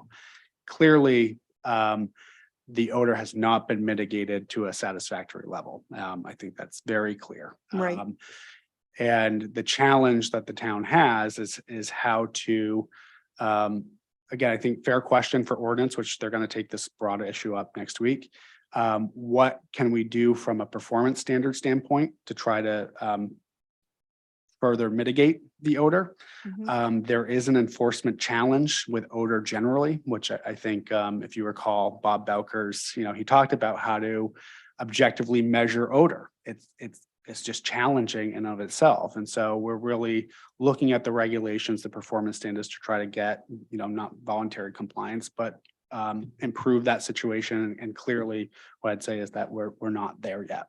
Thank you. Yeah. I've studied the ordinance as well, relating to marijuana establishments in Scarborough. I didn't see anything in there, and there was discussion way back in 2021, who's ultimately responsible? Should a fine be imposed? If the lessee can be, if it's a single lessee, then it makes sense that the lessee would be but if you've got 16 or 18 property licensees that are using the property and they're all saying it wasn't me, will that fall to somebody's responsibility? Somebody has to be held accountable. And we did make a change to the ordinance that when we went through incorporating the performance standards for medical or for cultivation specifically, we did change that responsibility for that very reason. The Snow Canning Road whether there's 14 or 16 or more suites and license holders, it's very difficult. It's impossible to attribute where that odor is coming from. And so we did expand the responsibility to the building owner. Mhm. So we do have that ability. That's wonderful news. Thank you for that. And one last question, I'm sorry, thank you for letting me ask these questions because I've studied. And the last thing that I've looked at was May 2021, which was a memorandum from Ulium when they were amending, discussing that at this time, there's no medical marijuana dispensaries allowed in the town. Is that still considered accurate? Because there's 4 in Pine Point. So caregivers have the ability to provide their medicine to their patients. And so there's inherently a retail component. We have, Scarborough has prohibited medical retail and adult use retail, which are the kind of the storefront operations with lots of signs. There was one definitive exception and one other that we really closed down. So there is a, and it's protected by statute, there is the ability for a caregiver to provide their product to a patient. And it's one of those things where what constitutes a store, what constitutes a retail environment. I've seen small signs noting how the patients can find their respective caregiver. I think our stance historically or to this point has been that doesn't constitute a retail store, which would certainly be more of something you'd see on Route 1. But there is that component. It's something that is protected by the statute around caregivers. So medical marijuana in it of itself, if you've got a card, anybody can go to my neighbor and purchase. That is largely correct. Yes. Okay. So there is medical marijuana dispensaries, medical marijuana, not recreational. The only distinction I make is that a dispensary is defined in their state statute, which is more expansive than just a caregiver being able to have that kind So of factor having a retail. lounge and that people are invited in as a space to experiment, if you will, is considered under the veil. I just think it's getting convoluted and it's in our neighborhood. And it's not just odor, it's traffic, it's reputation, it's smell, it's our children, our grandchildren. And I just think enough's enough. Pine Point has reached our saturation point. And what I would really appreciate the town council before taking any further action on any of these future licenses is do your own investigating individually. Take a ride down there, smell what we smell, sometimes 24/7. It's like a family of upset skunks live underneath your porch. It's not just a nuisance of like when you're at a stoplight and, you're rolling up your windows because somebody's smoking a joint. It's not a 5-second thing. It lasts for hours. You can't open up your windows. And I really think as concerned citizens, we need to have some type of voice. I mean, who's going to hear us? It's just very frustrating. So I think that area needs to be monitored. I think it needs to be monitored more closely. Now on Holly Street, I've looked through all the agendas and I have not seen the business that is 100 feet from my house on Holly Street that has a beautiful website, has a NPA on staff that will give you a medical marijuana card. And I can see it, the property from my house, Mrs. you Smith? know. I'm sorry, I'm Yeah, over. it's All right, fine. I'm Yeah, we're sorry. I just think, No, I'm we done. we Thank you. appreciate it. And we have been getting a lot of questions about this. So I appreciate the questions and the answers because I think a lot of the concerns you've raised have come through others.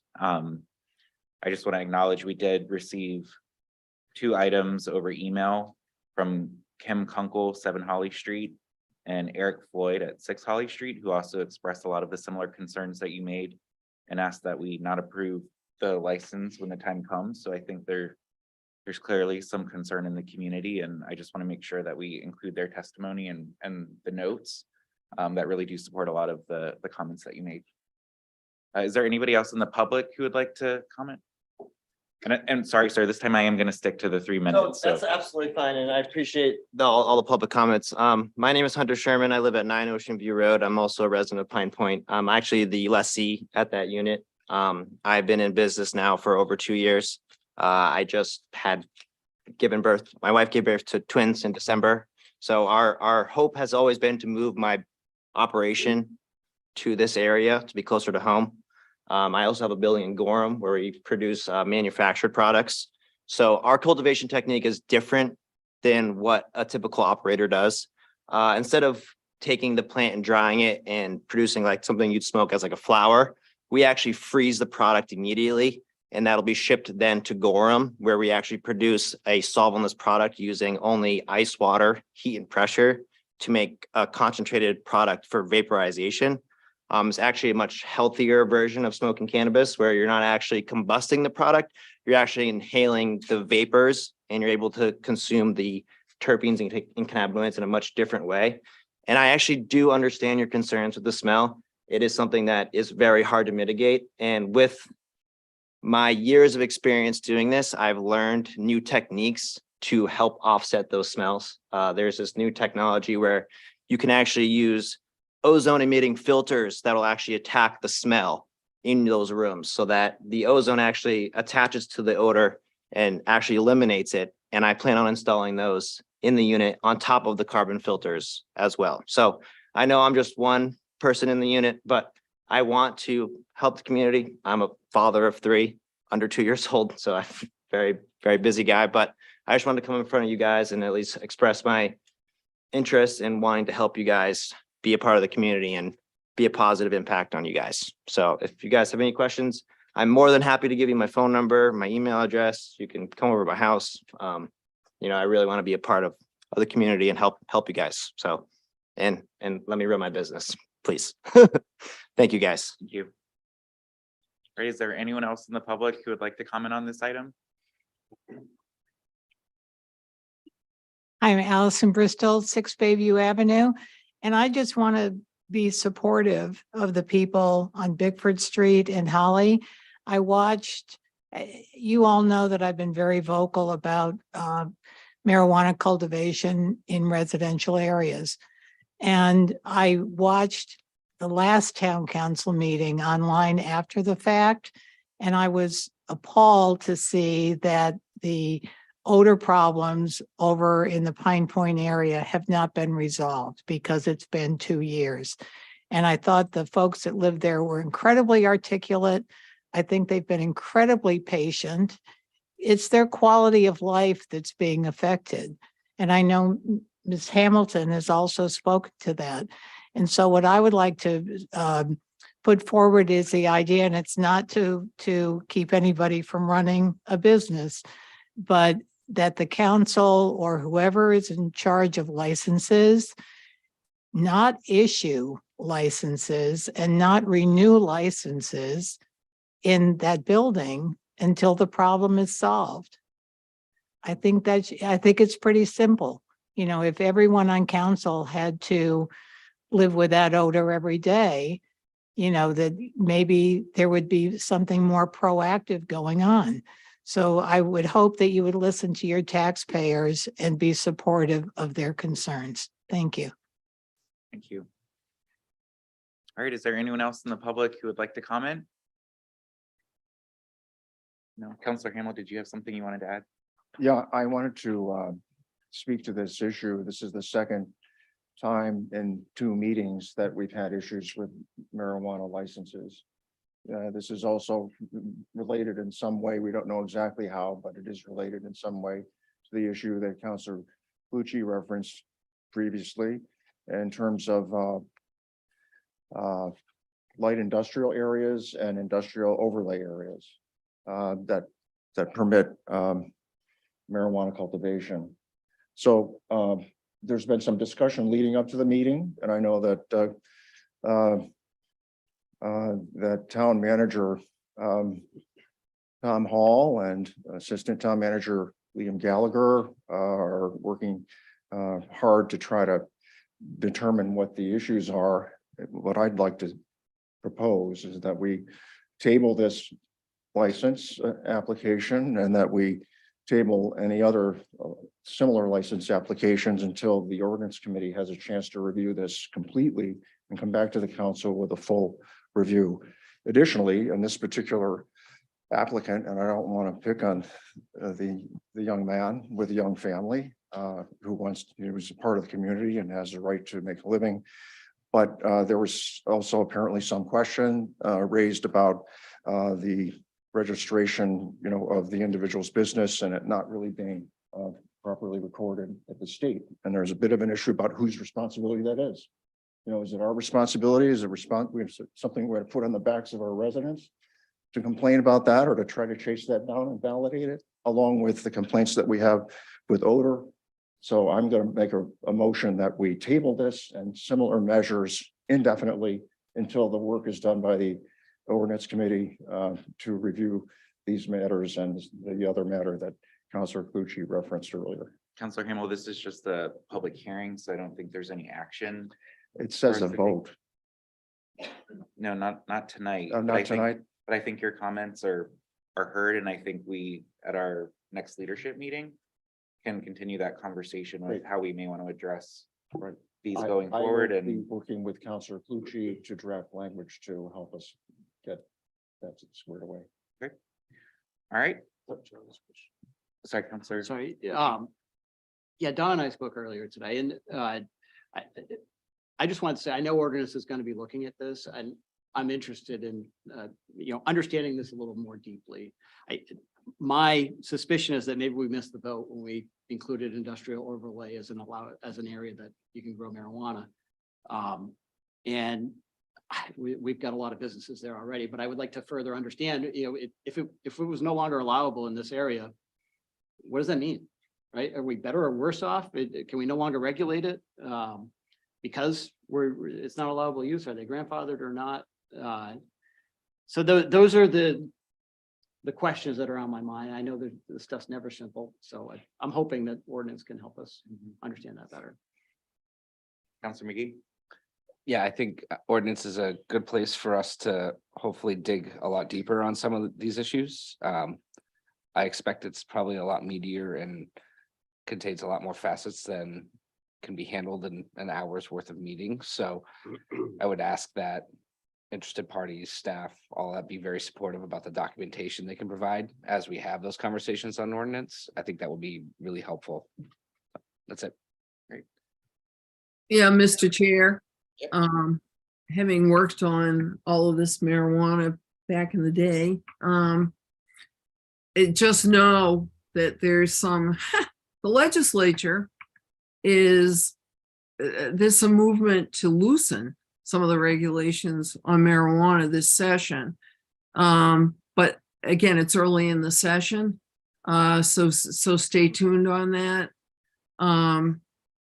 But the state does have some overriding statutes, particularly with the medical side of it. So yeah, it's going to take more than one meeting to figure. That doesn't mean we can't work on some of the zoning, but to do with licensing and who's got what and who can do what is still pretty much in flux, and the state holds a lot of the cards in that, just so you'll know. I might add that Councilor Katarina and I worked on adopting the state statutes for application in our ordinances, and that process took 18 months. I don't think this one will take as long. No. I hope. I think the point is though that this is complicated, it's new, and we're gonna learn. And as Councilor Cucci mentioned, maybe we made some choices that now we can look back retrospectively and figure out how we may want to correct them. So I think ordinance is the right next step. All right, next up is order number 23-013, 7 p.m. public hearing and action on the new request for a massage therapist license from Aaron Ellers, located at Scarborough Family Chiropractic Associates, located at 20 Black Point Road. Tody, would you like to set this up? Sure. This is a new request.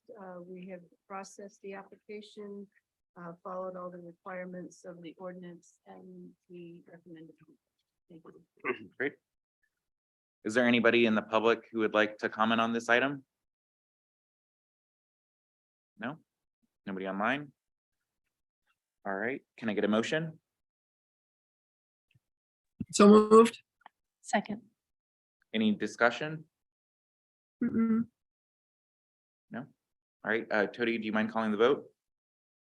Counselor Seider, Yes. Counselor Clucci, Yes. Counselor Shu, Yes. Counselor Katarina, Yes. Counselor Hamel, Yes. Counselor McGee. Yes. And Chairman Anderson. Yes. That's unanimous. Thank you. Great. All right, we have no old business, so moving on to new business, order number 23-014. First reading and schedule a public hearing on the proposed amendments, to chapter 601, the Town of Scarborough Transportation Ordinance, section 25, parking restrictions. C, one-way streets and alleys, 2 one-way streets. And Autumn, it looks like you're gonna set this one up for us. I am. Good evening. Last fall, it was brought to our attention that some one-way street signs on a roundabout on Berry Road were defaced, if you will, and removed. So the request came to public safety. They requested Public Works to put the signs back out, of which they did. After we got the new signs out, we received several concerned citizen calls like, what's going on? Why is our street one way? So staff did a little digging and we did find out that the original subdivision Cloverleaf Estates was actually, in fact, this portion of Berry Road was approved one way through the planning board process. The subdivision was recorded. However, it is not listed on our one-way streets in chapter 601. So we decided, after we brought it up to ordinance committee, we had several citizens and members of the community that reached out. They just did a straw poll amongst themselves, received a lot of input. I think that's in your packet. What that turned out to be is a survey, about half and half, 13 voted yay, we'd like it to be two-way so we can get back to our house, and the other half said no, we'd like it to remain as is to keep our neighborhood quiet. This came through ordinance committee and it's before you all with a staff recommendation to maintain its one-way status for this portion of Berry Road, and that would require an amendment to chapter 601. I'm happy to answer any questions that you have. Are there any questions for Autumn? No? Is there anybody in the public who would like to comment on this item? No? All right, can I get a motion? So moved. Second. Any discussion? Yeah, Mr. Chair, I will support putting this out for a public hearing. I have mixed feelings about making this one way because I know how it works or doesn't down there, but that's all right. So let's put it out to public hearing and get some more information from those who are affected by it. Great. Any other discussion? No? Jody, do you mind calling the vote? Counselor Seider, Yes. Counselor Clucci. Yes. Counselor Shu, Yes. Counselor Katarina, Yes. Counselor Hamel, Yes. Counselor McGee, Yes. and Chairman Anderson. Yes. That's unanimous. Thank you. All right, next up is order number 23-015. First reading and schedule a public hearing on the proposed amendments, to chapter 601, the Town of Scarborough Transportation Ordinance, section 25, parking restrictions, F, locations for no-through trucks over 26,001 pounds signs. This is brought forward by the planning department. Autumn, would you like Thank to set it you. up? Last fall, we were requested to do a presentation to the Long Range Planning Committee concerning the light industrial zoning and the rural farming overlay out on Holmes and Two Rod Road from some neighbor concerns. We did a presentation through Long Range. We had some staff recommendations and some options. And the outcome of that was that we proceed with leaving the zoning as is, but we would like to look into posting Two Rod Road as no through trucks. That's the 26,001 pounds. So it would include your dump trucks and anything that requires a CDL to drive. We took that to the ordinance committee in October. And then we brought it back in January. The ordinance committee in October requested that the town do a speed study to confirm speed on their street. We did hear back from public safety that it was generally in line with the speed limit. And so we brought it back to ordinance committee in January, and they recommended that we move it forward to you all. There's been significant neighbor response and desire to keep this. It's a very narrow two-rod lane, if you will. And so there's a strong desire to keep it residential and to keep it safe and to keep the trucks out of it. Two Rod Road is actually posted for no through trucks from Scotto Hill to Payne Road. So we would actually be doing it from Holmes Road to Payne Road if it was an ordinance action. It's an amendment to chapter 601 as well. And I'm happy to answer any questions you have. Great. Are there any questions for Autumn? No? Is there anybody in the public who would like to comment on this? Great, if you could state your name and address, and as a reminder, you have 3 minutes. I'll try and talk fast. I'm Denise Hamilton at Two Rod Road. First, I'd like to thank Long Range Planning Ordinance and Town Council for having a discussion on this topic of no through trucks on Two Rod Road. I've been before many of the town meetings over the last few years discussing this topic with ordinance beginning last summer. When planning board meetings began surrounding the redevelopment of Beech Ridge Motor Speedway and large warehouses in our backyard, it began my research in understanding this area of town better. As taxpayers of this town and this residential area, this type of development is inappropriate in our opinion. However, the town has made changes without regard to the quality of life of those people living in the area. We argued the fact with the planning board, the effect of more large trucks in this area and potentially using our road as a pass through to Payne Road, since Holmes Road will likely become too congested with not only the redevelopment, but the development of Costco and added passenger vehicle traffic. The planning board chair made the suggestion that we look into restricting large trucks from using our road, which began my research with the light industrial and traffic ordinance. I found in the light industrial ordinance that properties operating as light industrial are restricted from having access to Two Rod Road, which prompted the town manager, town planner, and the town attorney to look at it further to see if any changes should be made. Long Range Planning opted to leave as is, and to have the ordinance committee look at the traffic ordinance and no through trucks, as it would be difficult to enforce those in light industrial from not using the road, but others could. Over the last 5 or so years with added traffic on Holmes Road, we have seen the increased traffic of large trucks using Two Rod Road to get to Payne Road and not respecting the residents of our road. Not only are they exceeding the posted speed limit, but they're not moving over for pedestrians and bicyclists, making it very dangerous. Two Rod Road is a country road that gets posted in late winter and early spring to reduce the risk of damage. Although it was recently repaved, it was not done so to improve the strength of the road to eliminate damage. I've been met many times by trucks rounding the bend on the S-curve, straddling the line and forcing myself onto the shoulder, which is minimal to non-existent. Two Rod Road is narrower than the average road, as by the name. This road was registered with the Scarborough Historical Society in 1792 when it was surveyed and the road created, and why it was named Two Rod Road. Let's not erase part of history. We want our country road to remain that, and it certainly doesn't need to be turned into a city street with sidewalks because trucks and other vehicles abuse the rules of the road. By continuing to allow trucks to use Two Rod Road has affected our quality of life, and that we can't enjoy our neighborhood by walking or riding bikes without fear of being hit. Scarborough Cross Country and a bicycle race group train on our road, and I cringe when I see them out there. We have made many calls over the years to businesses whose truck drivers are being irresponsible, and it goes on deaf ears. Since businesses in the light industrial zone are not allowed to use our road, we feel that the intent from Long Range Planning making that decision is that no trucks should be using our road except for local deliveries. I'm almost done. As a final comment, those who actually live on Two Rod Road and see the traffic from their window every single day and night agree this is a problem. Those that may just drive it don't see the reality through our eyes. By restricting these trucks from Two Rod Road doesn't affect them getting to where they need to go. They can use Holmes Road to Payne Road, which is more appropriate through street for this type of traffic. Thank you. Thank you. Is there anyone else in the public who'd like to comment on this item?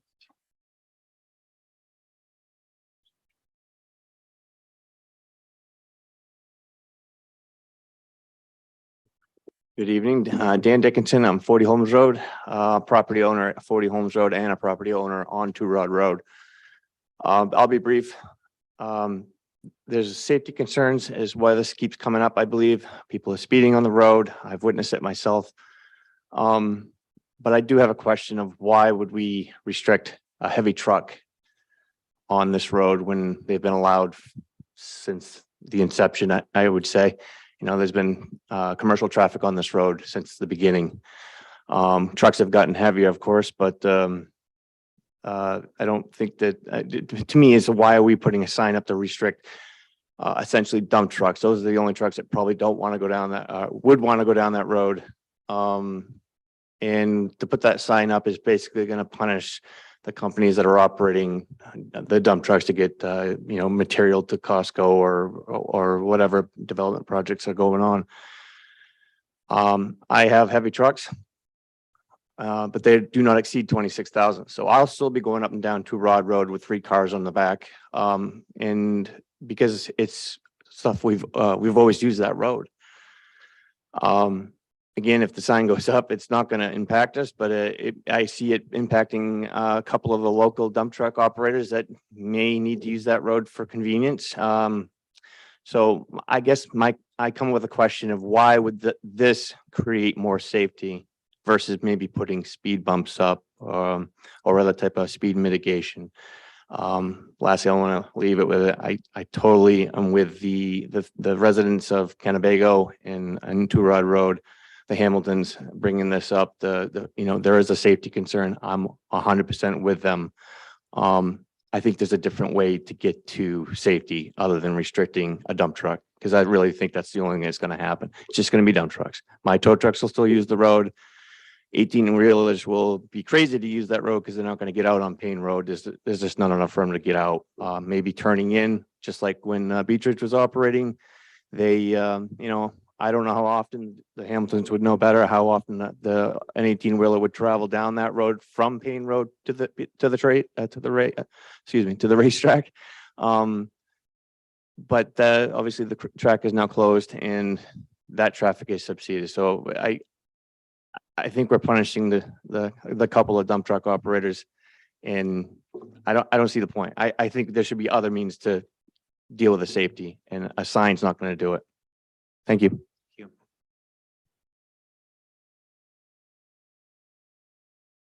Warren Hamilton, 167 Two Rod Road. First, I'd like to address his questions about the trucks. I have a commercial driver's license. I've had one for over 40 years. I've driven over 1 million miles. A car going at 40 miles an hour, because we all know nobody goes 35 on the Two Rod Road. A car going 35 miles an hour takes 100 feet to stop. And that's if the driver is paying attention. A trailer truck weighing 80,000 pounds, the same speed and the same driver, providing his brakes are working right and everything, it takes him almost the length of a football field, close to 300 feet to stop that truck doing the same speed as a car. A truck weighing 80,000 pounds is going to destroy the Two Rod Road. I don't know if any of you ever drive out Muzzy Road by where Lowe's is. That road is destroyed out there. It's potholes, it's patches, it's cracks, it's all beat up. And that's how the Two Rod Road's going to be. I mean, the Two Rod Road, half of it's a swamp down over the hill. It was built in a swamp. There's water, standing water almost year round down there.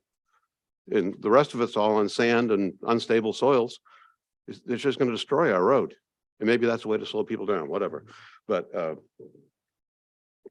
the Two Rod Road, there's probably close to 30 houses and another 40 houses that people have to use the Two Rod Road just to get to their houses. They shouldn't have to deal with trailer trucks on that narrow road every day.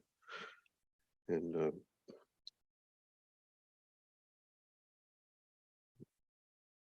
this isn't a place, nothing's been said about the property development on the Two Rod Road, but there was it was brought up a few weeks ago that they wanted to put warehouses in down there on that property.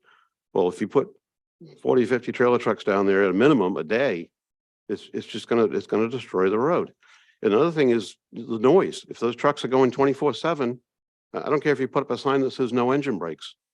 A truck driver, first thing he's going to do when he sees that sign, no engine brakes, going to flip that switch and make as much noise as he can, because they don't like to see the signs like that. They don't like to be told what to do. And I've probably done it a few times myself. I guess that's all I got to say, but there's no place for trailer trucks in our neighborhood. It's too narrow. There's too many houses. There are too many kids. If a truck comes up over that hill at 35, 40 miles an hour, and a school bus is stopped there waiting to pick up all the kids in Kennebago, you're not going to stop in time. So that's all I got. Thank you. Thank you. All right. Any more public comments? No? All right, can I get a motion? So moved. Second. Any discussion? Councilor Hamel? I have a question for Autumn, if I may. So I was chair of the ordinance committee when this kind of went through, maybe not all the way, but at least, most of the way. And I thought that this measure was something that we thought was needed for safety reasons that have been well documented and described here and built upon. So, I mean, my question would be, and we've even heard from one person who, you know, has a vested interest in using trucks on the road, to suggest that this may not be sufficient. So if you haven't driven on Two Rod Road, you need to turn onto it from Beach Ridge Road and go down that road. It is narrow. It is like a roller coaster. There are no shoulders. So the stuff that we're hearing here this evening makes me feel that we stopped short of what we could have done. So that, I don't know where that puts us, but that's my sense in terms of what I've heard from the Hamiltons as well, that this measure would not be enough. It would not stop the trucks from being on that road. So my question is there more to be done here, or are we just gonna, is this something we should approve and then revisit, or send it back for more work? Sorry about the tough question. No, I appreciate the question. I think that this is definitely a first step for public safety. This allows us to enforce a new rule. And I think with some behavioral changes and some enforcement, it's potential that we could have a real impact on the road and the traffic. I think, you have some users that have been using it for many years, and so it will affect their route, and that will require some training, if you will. I can confer with public safety and determine if there's some other measures that they think we may be able to put in. I know that the residents have not been positive with widening the road, if you will, and adding sidewalks. There's limited right of way in the area and things of that nature. So I think with what we have right now, this may be the best option. Thanks. Thank you. Counselor McGee. Yeah, thanks. And I just, so the way I look at this is that we have, neighborhoods and residents that are asking for some sort of relief out there. That's what we're hearing. And to me, this seems like a kind of a small step in the right direction at a minimal cost. And I want to say that in the sense that I understand Mr. Dickinson's point, which is I'm not sure this will resolve all of their issues. However, asking those commercial truck owners to travel down Holmes Road instead of Two Rod is not a huge ask. It's not a big distance to cover. It might be outside of their typical routes, but to me, it's a small ask based on some of the issues they're seeing. So that's kind of how I feel about it at this stage. Great. Any other discussion? Yeah, Mr. Chair. Awesome. Katarina? Yeah, again, this is a first reading, so I will support sending this to a public hearing for more input from the public. I do have to chuckle. You guys are gonna laugh at me, but I just remember hearing stories from my grandmother-in-law, Abby Small Libby, who lived on the corner of Bunker Hill and whatever. There's an old farmhouse there. And she and her dad and her sister drove cows from Cornish, Maine to that farmhouse over the Two Rod Road. And I've got somewhere, we have letters or something, maybe in the Historical Society now. But anyway, yes, that Two Rod Road hasn't changed a whole lot since I think it was 1911 when they drove the cows up over it. So anyway, this is a story for you.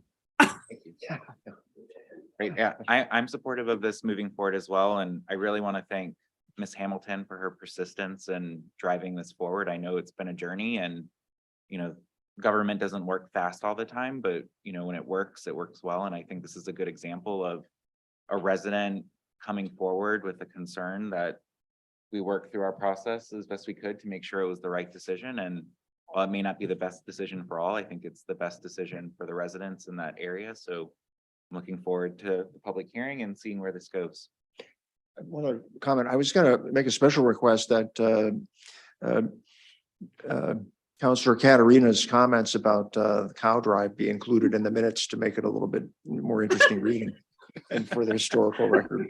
Thank you. All right, Tody, can you call the vote, please? Counselor Seider, Yes. Counselor Pucci, Yes. Counselor Shu, Yes. Counselor Katarina, Yes, Counselor Hamel, Yes. Counselor McGee, Yes. and Chairman Anderson. Yes. That's unanimous. Thank you. All right, next up is order number 23-016. Act on the annual seasonal road posting for weight restrictions if necessary from February 15th, 2023 to May 15th, 2023. Tom, do you want to set this one up?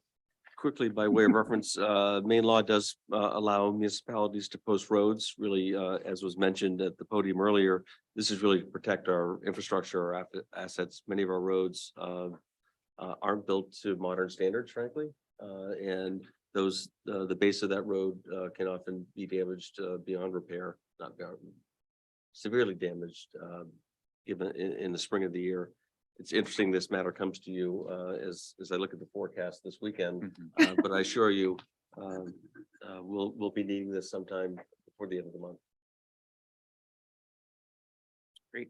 Are there any questions for Tom? No? Anybody in the public would like to comment on this item? All right, can I get a motion? So moved. Second. Any discussion? Yes. Counselor Katarina? Of course, I gotta say something, come on. No, having served on the council for as long as I have, God, I still can't believe this when I say this. But this is a sure sign that spring is coming, is when we post the roads. So yeah, I'm all for it. Great.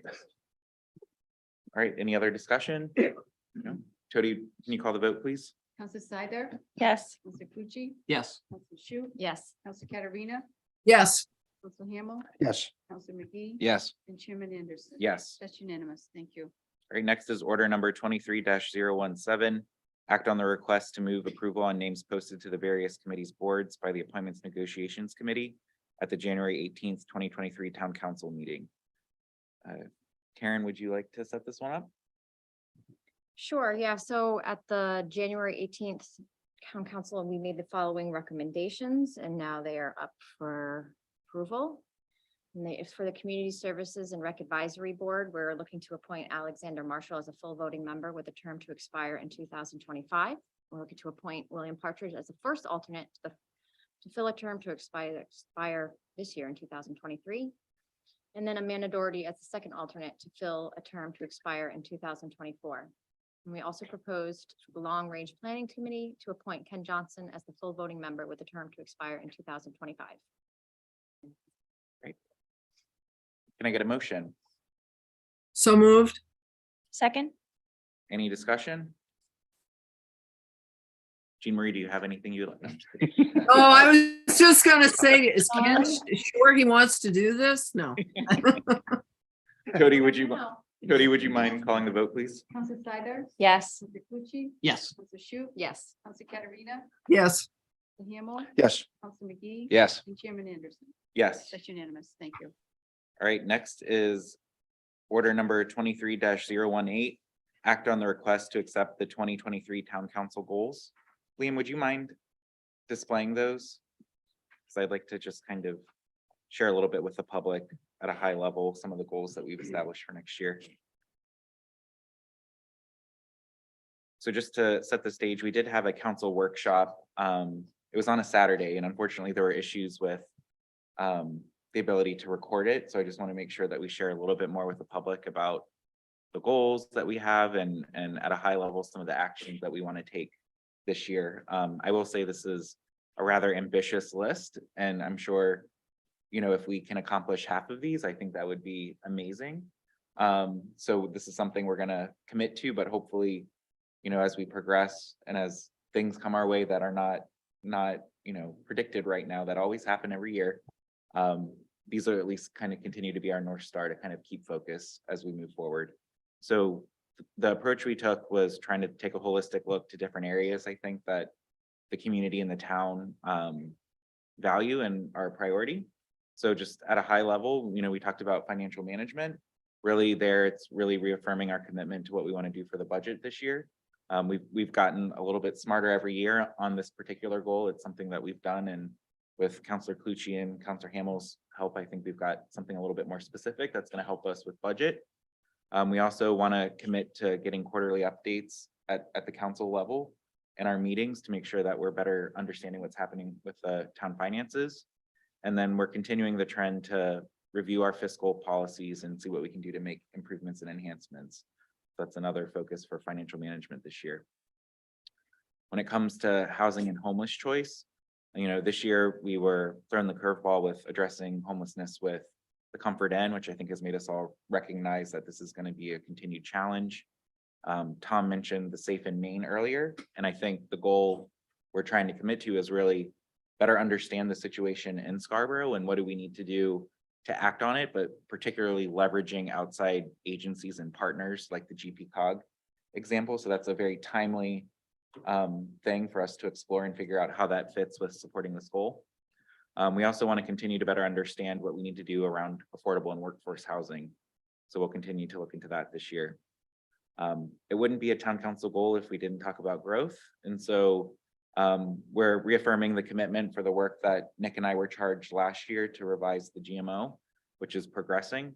But also growth and growth management really is just not about that single ordinance. There's other things the town needs to do. So we're also going to continue to look for other ways to improve our zoning ordinance, which is a key tool for us to address growth, as well as look at our impact fees and make sure that we better make sure when we do have new development that they're covering their fair share of the costs. When it comes to capital and facilities planning, again, we had the workshop today. We're committed to continue to partner with the schools to make sure that we support them in meeting their system-wide needs.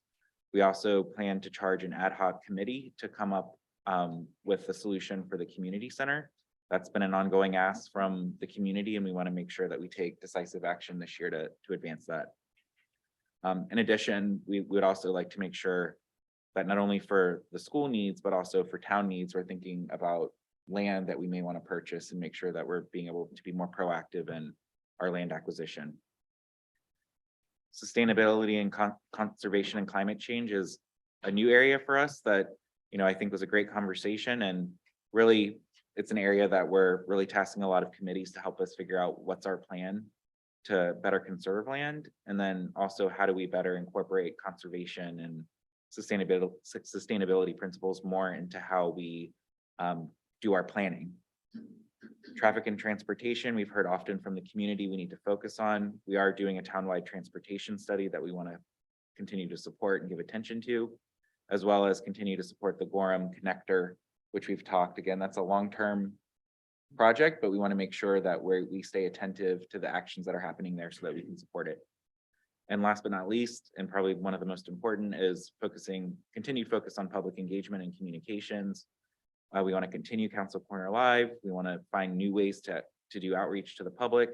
And we're reaffirming our commitment to continue the survey that we did for 2021 and get the next round results so that we can see how we've been doing and addressing issues related to the survey. So we have again, a pretty ambitious agenda. We'll hopefully get to most of it. So with that, I would like to see if there's a motion. So moved. Second. Any discussion? Counselor McGee? Once passed, are we going to post these on the town council website page possibly? Allison is going to post it tomorrow. Thanks. And there's a great Counselor Corner Live on it, or Counselor Corner article as well. Nice job pulling this together, John. Not just the graphics and color coding, but I thought the workshop was very productive. I thought that you synthesized what came out of the workshop into a coherent document that I'm happy to stand behind. Thank you. Thank you. Thank you. Any other comments? No. All right. Tony, can you call the vote, please? Counselor Scyther, Yes. Counselor Fucci, Yes. Counselor Shu, Yes. Counselor Katerina, Yes. Counselor Hamel, Yes. Counselor McGee. Yes. And Chairman Anderson. Yes. That's unanimous. Thank you. All right, next up is item 10, standing and special committee reports and liaison reports. Counselor Scyther? I can go quickly for communications. Communications will be meeting next Thursday, February 9th at 3 o'clock. Right now, we're just talking about making sure that we have counselors lined up to write our Counselor Corner articles. We're all set for the 15th. Nick is going to do an article on the GMO for us. But just as a heads up, I will be approaching somebody for March 1st and March 15th in the next few weeks. And then tentatively, we have discussed as a committee scheduling our next Counselor Corner Live for the first week of March. Again, the topic being the GMO. Any other updates? Counselor Pucci? So I don't have something prepared this week, but I'm going to use the opportunity to bait you to attend next week's finance committee meeting or to join in. We are going to talk a little bit about unassigned fund balance. I'm going to make a conscious effort to not review the fiscal policy, but to incorporate it into our deliberations, our discussions. And a couple areas that we'll do that this week that relate to capital planning is we're going to look at bonds that have been authorized or projects that have been authorized for bonding, but have not been executed on that bonding yet. We've looked at this before, but we're going to look at the whole list and hopefully have a good discussion about it. We're going to take a look at what was in last year's submitted capital plan for this year to be approved this year and walk through, some of these projects like a community center, for example, might not make sense to keep there just to give us a little lead into the planning to the budget season. And there'll be other stuff. We're going to publish the agenda on Friday. Anyone else? No? Me. Oh, Counselor Katarina? Just very quickly, the Legislative Policy Committee of Maine Municipal has started our meetings 6 hour long on Zoom. That's a long time on Zoom, but that's all right. Right now, there's a whole raft of bills, probably 2,000 titles. Most of them are just titles without any explanation for what they want, so stay tuned. One of the major trends, other than the marijuana, is the senior tax freeze. And one of the trends with that looks like potentially changing it to a homestead exemption, and they're all over the ballpark with that. So obviously I'll stay on top of all of this, and let me know if you are the type of person who's willing to go to Augusta and testify if we need you, because that may come up this year. And it's very important for the legislators to hear from municipalities, the municipal officials who are affected. So I'll keep you guys up on that.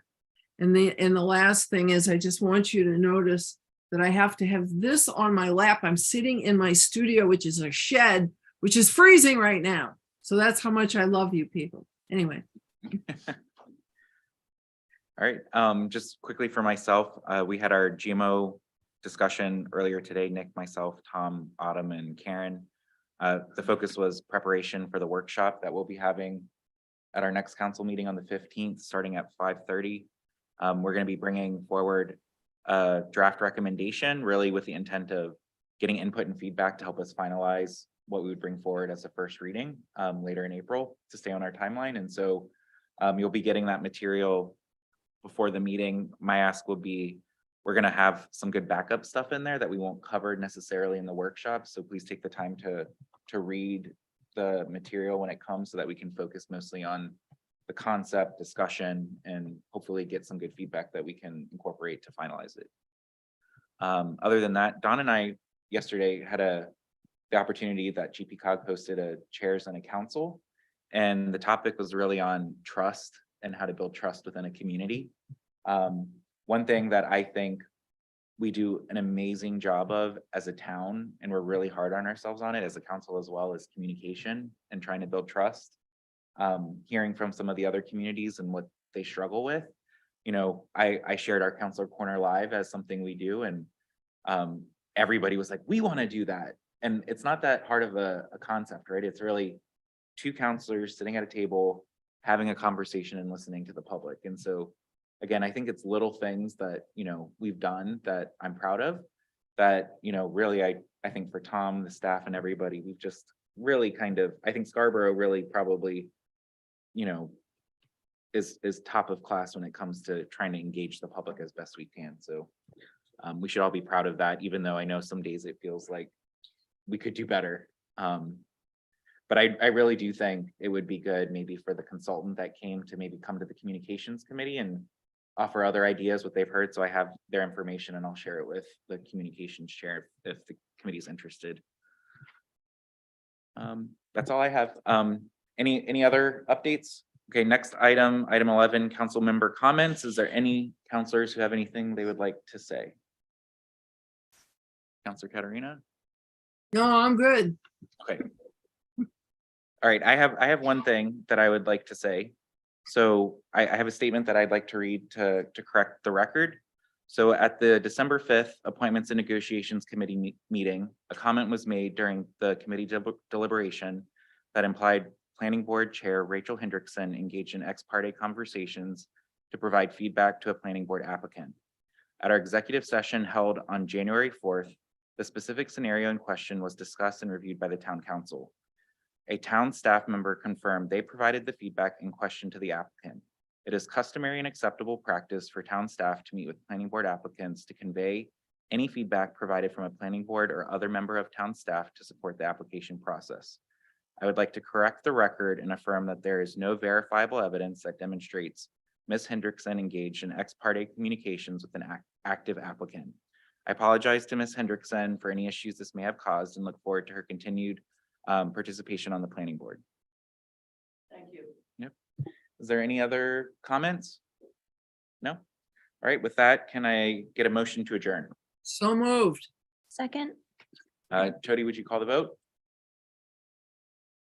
Counselor Seider, Yes. Counselor Clucci, Yes. Counselor Shu, Yes. Counselor Katarina, Yes. Hamel, Yes. Counselor McGee, Yes. and Chairman Anderson. Yes. That's unanimous. Thank you. Thank you, everyone. Thanks.